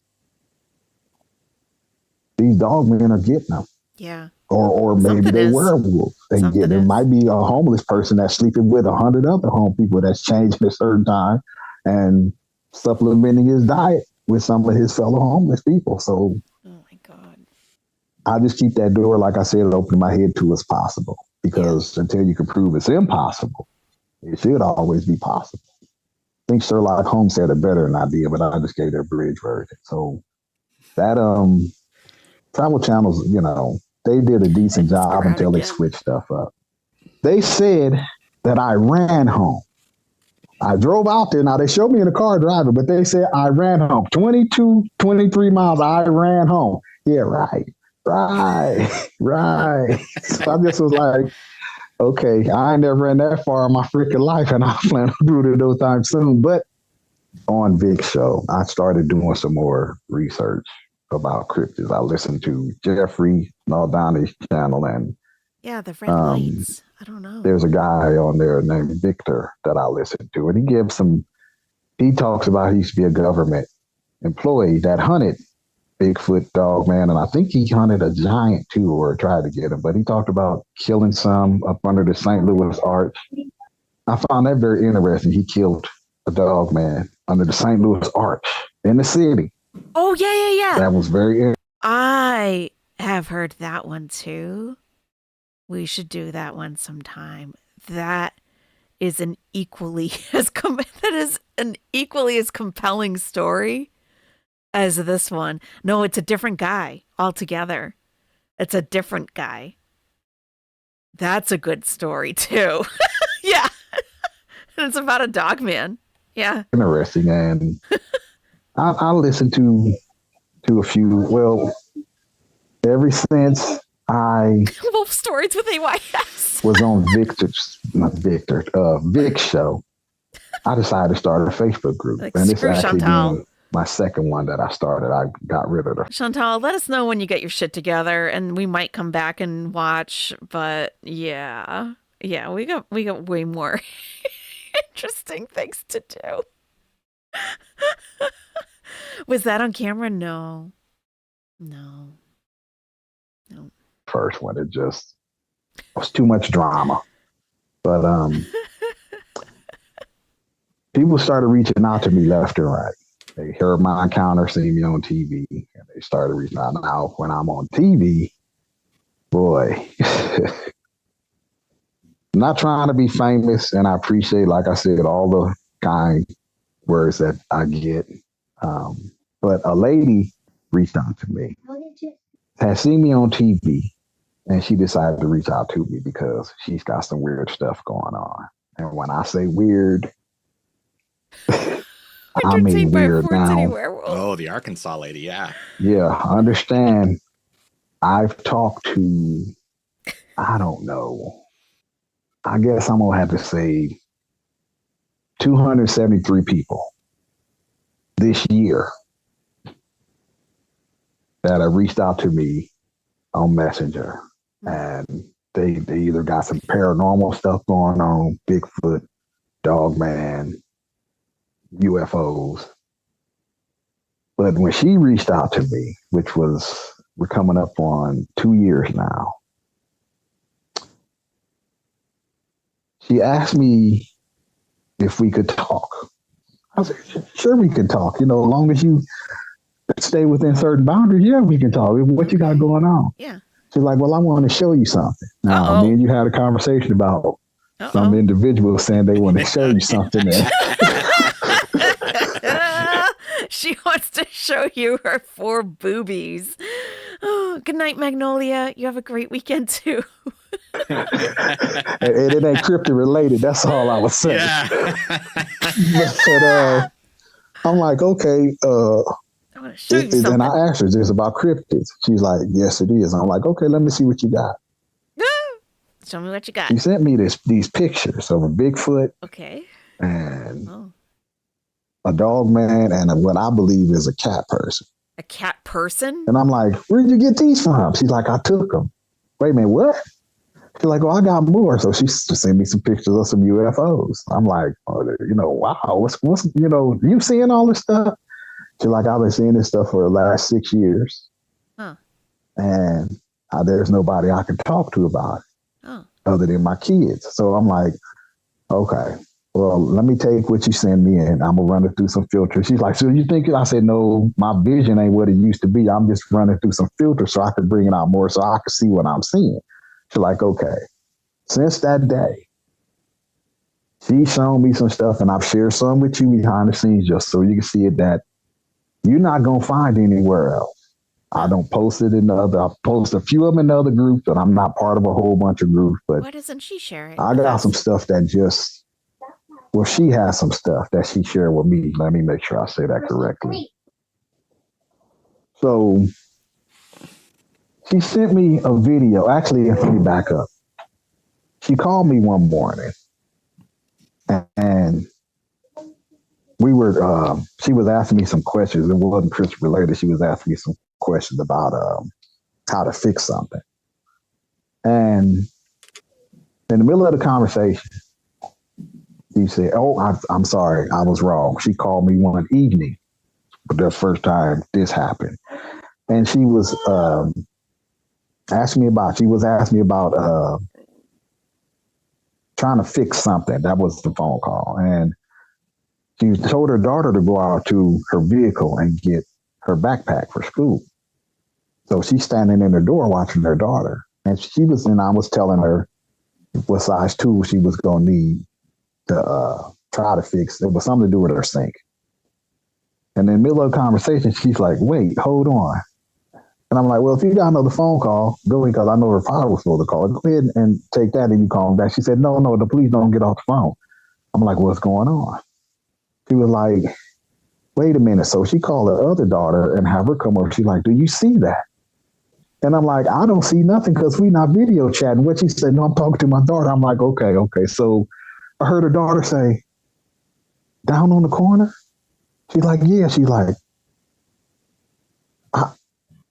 is that what I think it is? She's like, that's one of them things. So she called her younger daughter, hurry up, get in here. What things? So I'm like, what's going on? Do you need to call the police or something? She's like, no, you're not going to believe this. I'm like, what? She said, there's a dog man standing down on the corner watching my daughter in the truck. I'm like, right now, as we speaking, she said, yeah. I'm like, let's go to video. So she turned on her camera. I turned mine on and she's showing it, but it's so dark. I couldn't really see what she was trying to say, but she said, it's right there, Roy, by the tree. So I said, get your other phone and video this. She's she told her daughter to go get the camera. Why aren't we bringing the granddaughter in the house first? Why are we so concerned with taking pictures of this thing, getting it on video? Bring the kid in the house. So she did it on the camcorder while I was talking to her. Then I could see what she was saying. And I posted it in the group. I still have to send you the picture at the daytime shot of the tree. But she said that thing was standing on the ground looking at her from this tree. If that's in fact what was going on, we talking about a dog man that's between 12 and 15 feet tall. Then we had another conversation a couple of days later. Well, it was daytime. We were actually video chatting. She was sitting in her driveway in the vehicle. She had just dropped her daughter off for school. And she said that she got a telepathic message from this dog man that said he get ready to show himself. I said, listen, lady. I said, don't be. Is that why you called? She's like, no, Roy, that's not why I called. He's like, you sound I'm telling crazy. you this because it happened since we've been on the phone. I'm like, so they're going to show themselves to you. I want to see this. We go on video. About 5-6 seconds later, this dog man walks out of the bushes. The only reason I can't share that picture with you is because she made a deal with them that she won't share any pictures that have their babies in it because she wouldn't want her kids being posted on social media. It had baby dog I said, men? okay, I understand. Whoa. You can't show this picture to anybody because it's got my baby dog men in it? And she respected that because she doesn't like her kids on social media. Going Okay. to come into play a little later on here. So Okay. this thing, he's got to be 8 feet long. Wow. If she ever gives me permission to share, because I haven't shared with anybody, I'm a man of my word. I do have it though. Well, yeah, He's she'll come for you. ginormous, but he's not very muscular like the one I seen. He more reminds me of a basketball player. Oh my God. And he's on all fours, but he's got to be 8 feet long from nose to, and this one has a tail. So I'm like, wow. And she's like, I told you. I'm like, I didn't say that you were lying, but we've had many conversations, and she shared some stuff with me that unfortunately I can't share. I did share the stuff that I could share with you about the freaky one, where she's sitting in her vehicle and she called me in a panic saying, Roy, tell me what the F this is. And I'm like, what are you talking about? Because she just, she got her camera pointed at the window. And I'm like, okay, that's a window. What's so freaky? She's like, Roy, look in the window. So I'm looking and I'm like, there's nothing there. So she zoomed in and there's a dog man looking out of her window. What? But it's not inside her house and it's not standing in her front yard. What? Now, I looked at. I'm lost. What? Looking in. What? Okay. And looking out of her window. But it's not inside her house and it's not standing in her front yard. Now, I looked at this and I'm like, wait a minute, this ain't making no sense to me. How? Because you can see the thing, the eyes are glowing. You can see the head move, it blinks. So she has taken and nailed this red blanket up over her window because they used to come into her yard. I don't get it. And look in the windows. So she nailed this blanket up and then there's a curtain over that. So you can clearly see that the dog man is not in her house, it's in the window pane. I can't figure that out, though. My only thing is.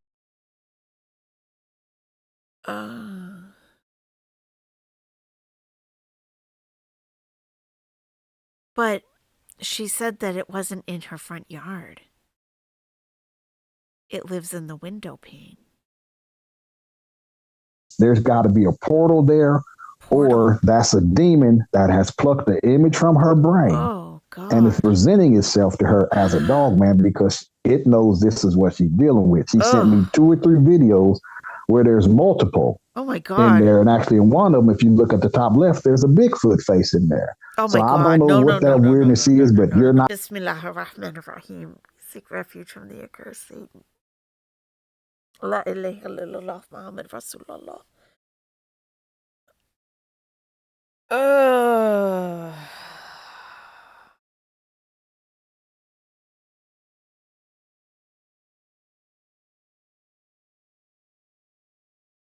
Not going to see that anywhere else. Those I do have posted in my group. Then, not to mention the life phenomena, I sent you the picture of the little red thing she said was a little girl in a red dress. You can see that ain't no little girl in no red dress. She's got all kind of stuff across all the spectrum: spirits, cryptids, UFOs, just everything, man. And for some reason, these things are watching her. I sent you the video where she was sitting in her driveway and there's 3 of them right across the street watching her. Another one where she's standing in her front yard. They're across the street watching her. And he's got pictures. I don't know why they're so, if she's been tagged somehow or something, but she's actually moved to another house. Attacked. And she has shared a picture with me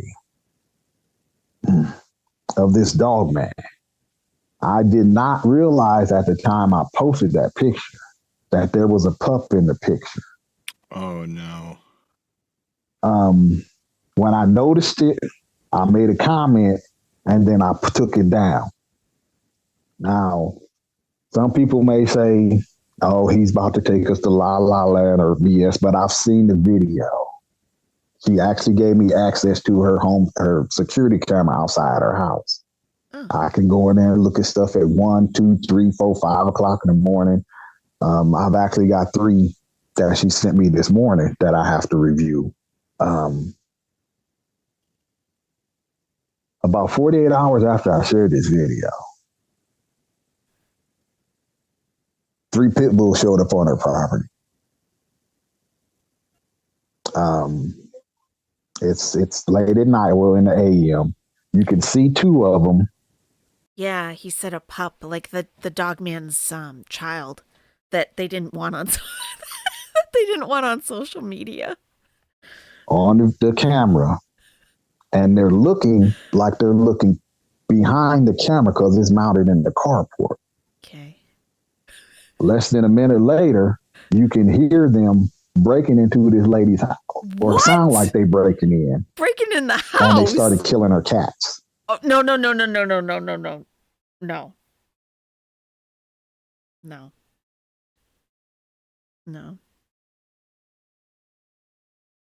We're going to skip that chapter. All I can say is my mind, with what I'm learning from what she's sharing with me, I don't know if her soul has bonus points attached to it. Like, bonus points? A preacher, minister. I ain't gonna say the president. Yeah, no. I just ain't gonna say the president, but I believe that some people have certain abilities. Yeah. That if they become targets, a demon, I'm gonna say that, can get them. Yeah. Then their points. Soul come with bonus points. Yeah, I totally get a higher ranking level than where they are right now because they have managed to get this soul. Yeah. I don't know if that's the case with her, but you guys know what he's talking about? I know what he's talking about. Like, okay, Ophelia. All right. I skipped over the pit bull part. But yeah. Like, it's a bigger win for the demons. So when you, like, if you've ever been like on a spiritual journey of some sort, right? And you're really like trying your best to do, like, to follow something, maybe to be closer to God. And maybe you always haven't been, right? And the closer you're getting, the more in tune you're feeling, the stronger they will come for you. Yeah, here you are, essentially, like some souls are worth more points for a demon to take out. Like he was saying, like a pastor. He started to say a president, but no. Like somebody that is like, oh, I took out a believer, basically. Like a priest or a nun. Yeah. Yeah, Abriana, you know all about the Skinwalker Ranch, huh? I don't know anything about that. Yeah. But I hope it's okay to do this. The only reason I'm saying the name of my group is because some of the stuff I'm talking about is posted there and you're not going to find it in another group, but it's called Cryptid Insights. Okay. I will be posting some more stuff this weekend that's new. I sent you that picture of that orange-coated dog, man, and I'm thinking that might be a fox person. I can't prove it. It might just be a different color dog, man. But she's got some really amazing stuff that she shared. You're talking about furries. With everything that I've learned since 20. I think this lady who's sending him all this stuff is a furry, and she's got friends coming around because now we got fox people and we had a cat person. 20 about cryptids. And she's trying to recruit Roy. I actually got a couple of pictures of UFOs standing in my backyard, believe it or not. I wasn't expecting that. Seriously. I have had to deal with a demon. Yeah. We talked about that in 2021. Wasn't expecting that, but that one was wild. That's wild. It's just, and I think I have to look at the picture more, but I'll send it to you. You tell me what you see in there, because there's a picture of something standing on the other side of my wall in broad daylight, and I know it's not a part of the tree, but it's just standing there. So I'll send it to you. You can let me know what you think. But this world we live in, everyone. Yeah. When you think that you're just go to work, go shopping, go on vacation, and then you go home and you save, that may be the case for 85% of us. But for the other 15%, it's weird, it's dangerous, and it could be scary, all depending on where you live. Yeah. So when you hear somebody share their encounter, of course, God gave you free will to believe what you want to. and what you disbelieve. But just crack that door open in your brain too is possible. You're not admitting that is true or that is not true, but you're just saying it's possible that it could be. Here in Arizona, they used to have a big problem with the homeless people in downtown Phoenix. It actually got so bad that the city made them come in. Well, the store owners and business owners downtown made them come in. Well, they told them. They actually came and they moved the homeless to an encampment, same way they did in California. Well, I had listened to this other podcast, and this guy was talking about in California that there are some police department there that actually will pick the homeless people up and drop them off in this area because dog men are actually eating the homeless people there. What? And I'm like, what? No way. Then I heard this other guy in Texas say pretty much the same thing. I'm like, oh, hell no. And then I got to thinking, well, I heard on Jeffrey's show that Victor said there's a werewolf that they have tagged that's coming down into downtown Phoenix. And I sat here. Actually, I was at work when I heard that, so I went and got in the car when I listened to it. I was looking around. I ain't gonna lie. I'm like, wait a minute, what? So I got a wild hair and decided, let me go down here and talk to some of these homeless people just to see what I could find out. It's daytime. I should be okay. Well, a lot of them wouldn't talk to me because they figured I was some social service or I was an undercover police officer until I ran across this guy. And all I did was ask him, has he noticed that some of the people that he hang out with, he ain't seeing anymore? And he's like, no, that ain't the case. And I said, well, can I show you something? And I showed him a couple of pictures of dog men. And his eyes kind of got big. He said, wait a minute, I know somebody you could talk to. So he took me and introduced me to this lady. And she was like, you know what?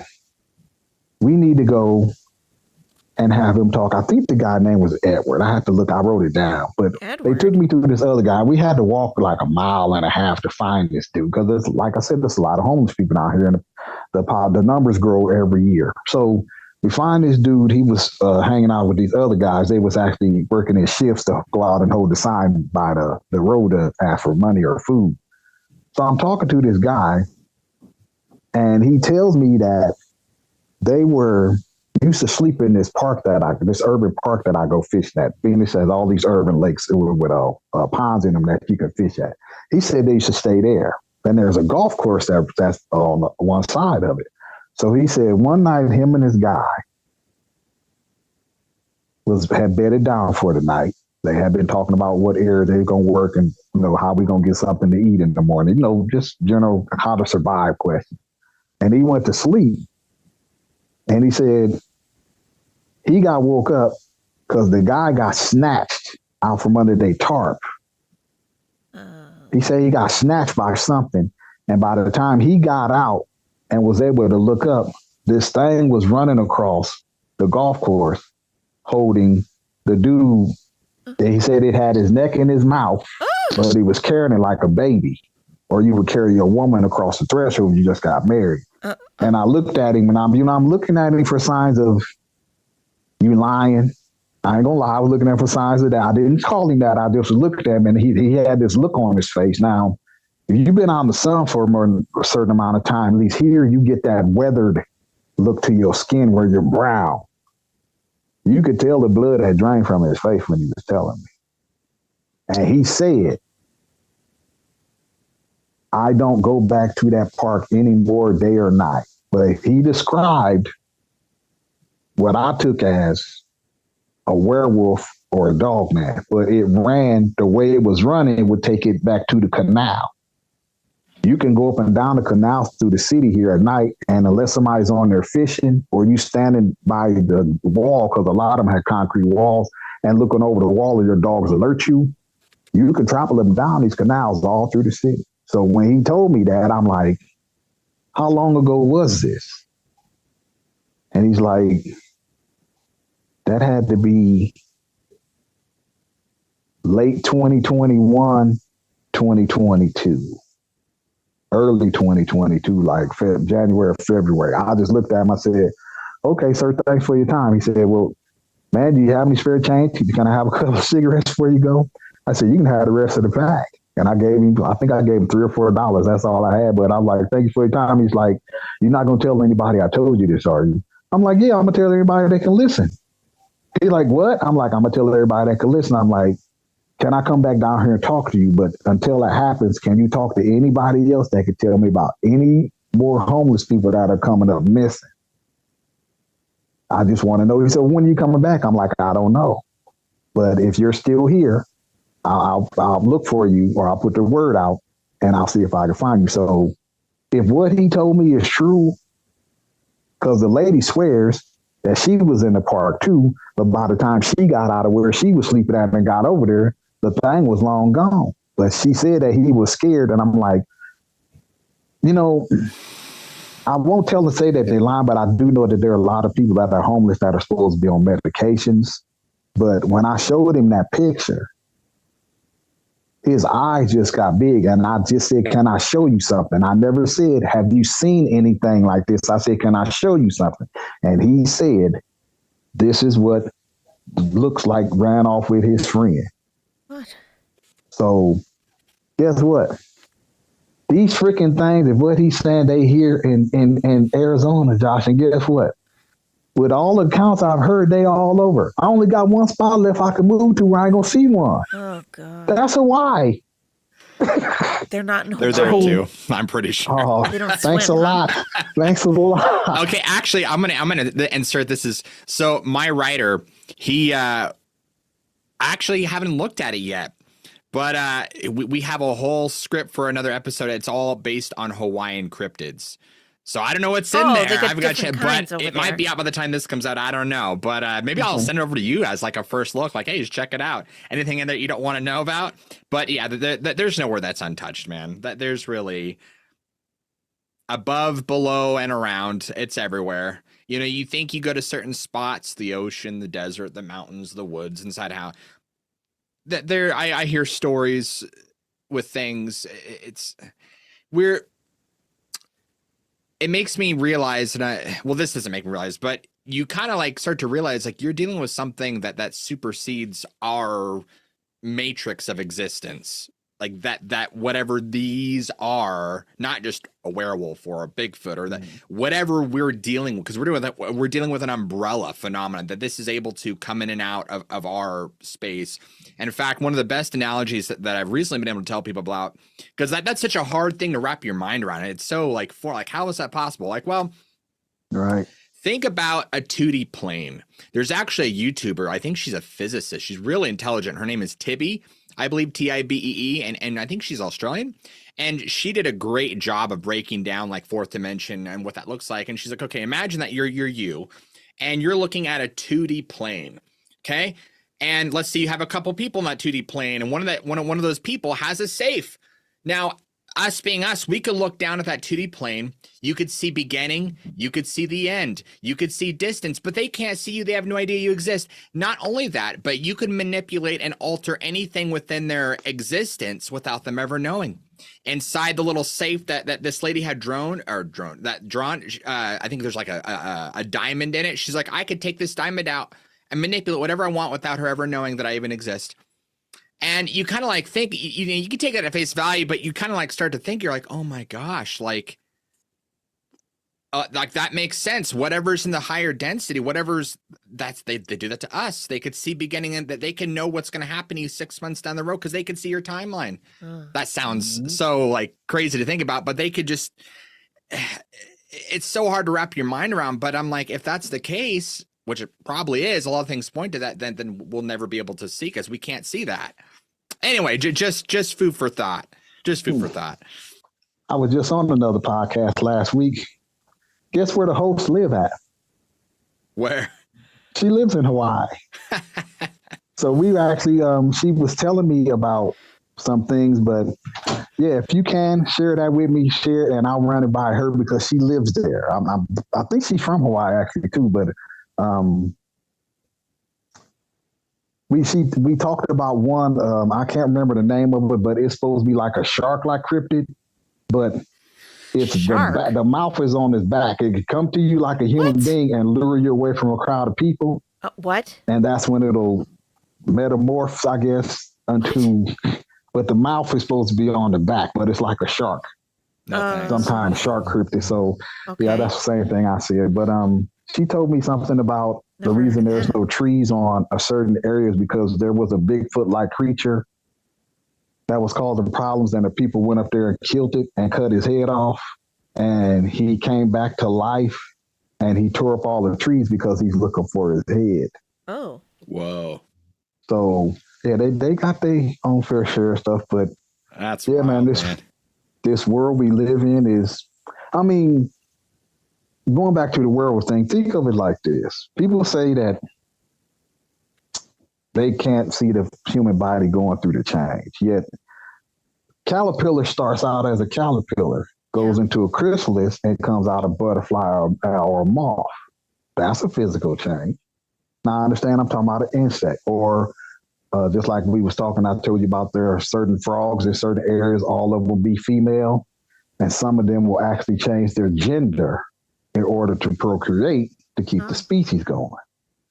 People, if you don't know everything about everything, especially when a new species is being discovered every day, they just discovered a new type of tarantula, and it's a gorgeous creature. But if I ever see it, he getting 2 cans of raid. Period. I don't do spiders. Have you ever heard of the giant Congolese spider called like the Kobe Fa? I'm probably butchering the name. I'll insert the real name in the episode. I don't remember what it's called, but supposedly it's this giant Congolese. Well, when I say giant, I don't mean like the size of a car, but yeah, like this big. A rock size. God. Yeah. I think so, but the Congo it's like this deep, unexplored area of the world anyway. And so anyway, I guess there's like some villages there. They're like aware of it, but these things like will eat full grown deer and like they lay their webbing. I want to say they're a kind of funnel spider, if I'm remembering correctly, because they'll lay that they're like webbing on the ground and they trap prey. But I mean, they're yeah, I heard that they're based like these large hairy brown spiders. And so, and like you just said, man, it's like there's so many things we don't know. I just blows me away. I hope everybody stays safe. I hope you enjoy what I had to share. You can take it however you choose. It don't cost me nothing. I ain't trying to be famous. If one person listened to this and it saved their life, then it's worth it. But understand these things, they not just in the woods. They not just out in the desert. They are in cities too. And it might be your neighbor. Might be the police officer pulled you over and told you don't get a speeding ticket when you know you wasn't speeding. Just take it with, it's possible that werewolves exist. We know dogmen do, but yet we don't know everything that they can do. We know Bigfoot comes in several different varieties. When you think about the Gugwe or what's that other one? The Yetis. So Ugly. just be safe, everybody, and understand that when you have an encounter, should you do it, you brand it. You ain't gonna never forget it, ever. And hopefully you'll be like me and be able to survive it and just reach out to Josh and share what happened to you, because people need to know. More and more encounters are coming out. I don't know if it's because CERN. they're breeding and these young now need territories of their own, or because when they cut down these forests to build these subdivisions, that's not pushing these creatures out. You just push them a little bit deeper, but when they get dark, they coming back to their area because it was their area at first. So just be safe. Watch your kids, and should you hear something that don't sound right, should you choose to, turn your head, look, identify what it is before you run. That's all I'm gonna say, because I never want to hear another encounter other than mine about somebody that ended up like Herman. Oh, God. Poor Herman. Woo. That was a wild ride. That was a wild ride. Wow. What'd you guys think?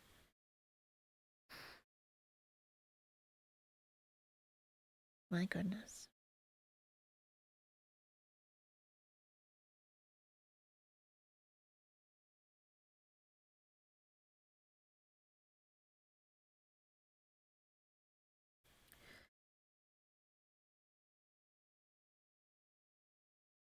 So, the Rougarou, or Loup-garou,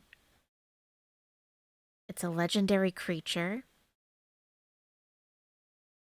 in Cajun diaspora and a trickster in oral traditions in Métis and Francophone communities linked to traditional concepts of the werewolf.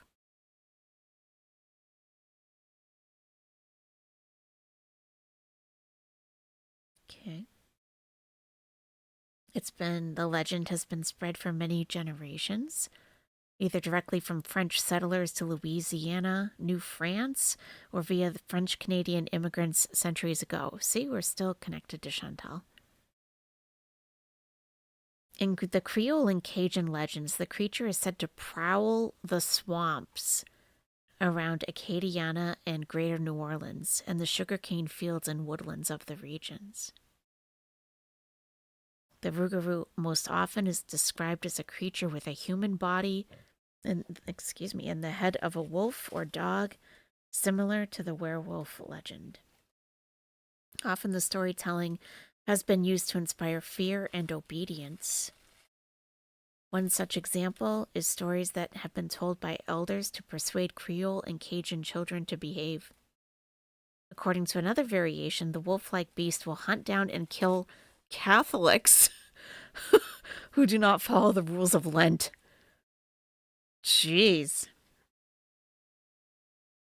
This coincides with the French Catholic Loup-garou stories, according to which the method for turning into a werewolf is to break Lent 7 years in a row. Wow. So it's a 101-day curse.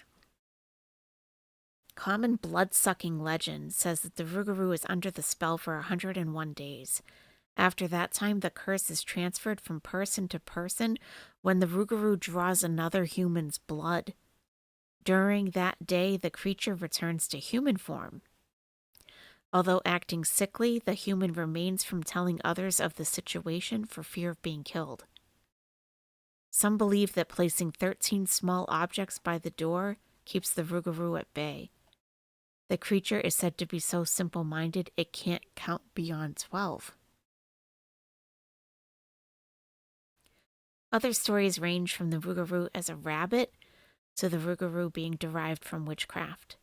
In the latter claim, only a witch can make a Rougarou, either by turning into a wolf herself or cursing others with lycanthropy.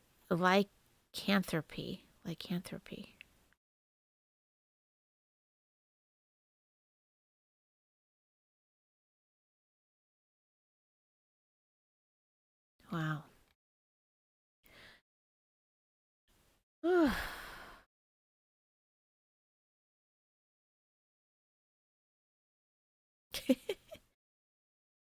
The howls with the werewolf, yeah.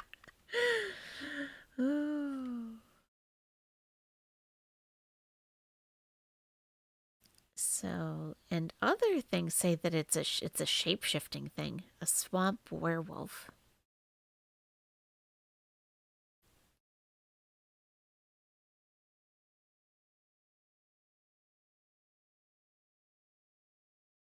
I mean, what about the thing in the window pane? What was that about?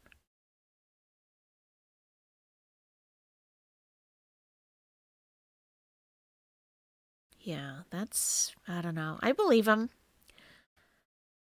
I do believe him for his story.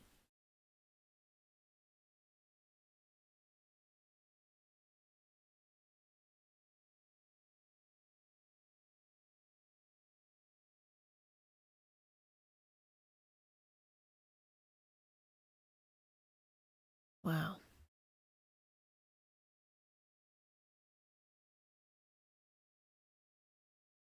They're leaving and it brings you joy. Okay.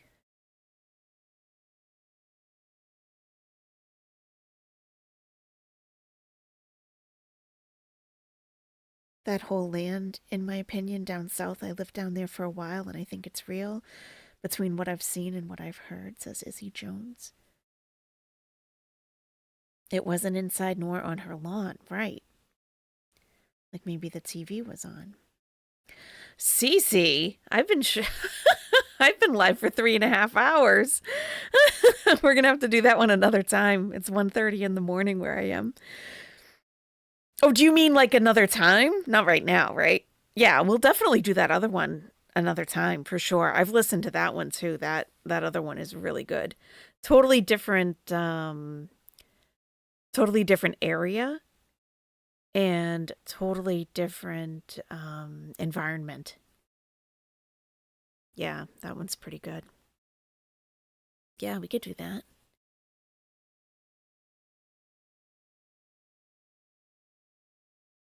Yeah, I haven't watched any other voice Stubblefield interviews or watched him tell his story. That would be interesting to know if the other guys that were there that night, like, have come forward to talk at all or corroborate some of the story, you know? Yeah. You're clutching on with your toenails with two Shih Tzus for protection? You should be fine then. Yeah. You're up for more stuff like this? Cool, cool.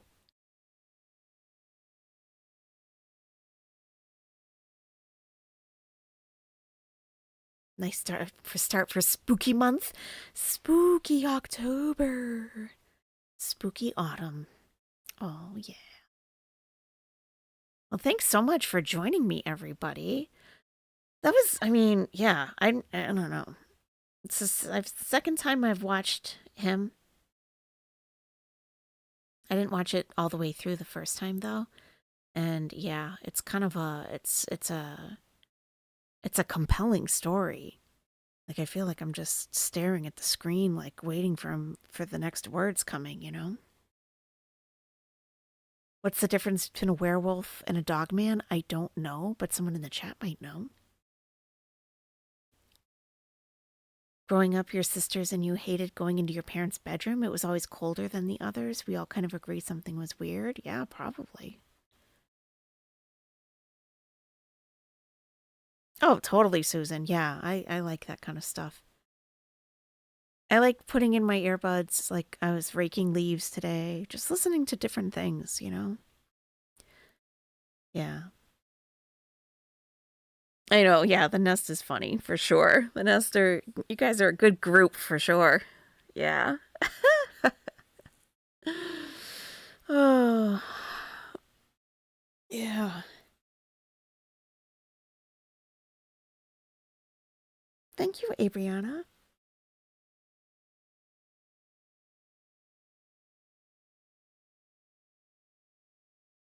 Oh, awesome, Shellcat. Yeah, we'll definitely do the other story another time, for sure. Yeah, that could be good. Sometime next week, probably. Yeah, you'll love that one. And it's much shorter. It's much shorter. He went for 3 hours. He talked for 3 hours. Yeah, it's kind of a lot. Me too, tater tot hot dish. I love it too. Get a grip, tater chip. Tater tit hot dish. Tater chip. Get a grip. Yeah. Okay. All right. I'm going to bed. I gave my dog his injection tonight before streaming. I gave him some cheese to snack on, and as he was taking his next bite, I injected and it was fine. He didn't even feel it at all. At all. It was cute. Very cute. Okay, everybody, thank you again. I hope to see you very soon, hopefully over the weekend. We'll see what happens. If we don't get anything interesting from Chantal, let's just keep like meeting up and doing different things. What do you think? It's you too, Angela. Sweet dreams to you. Yeah. Everyone have a great rest of your day or night. And I'll talk to you soon. Okay. Good night, everybody.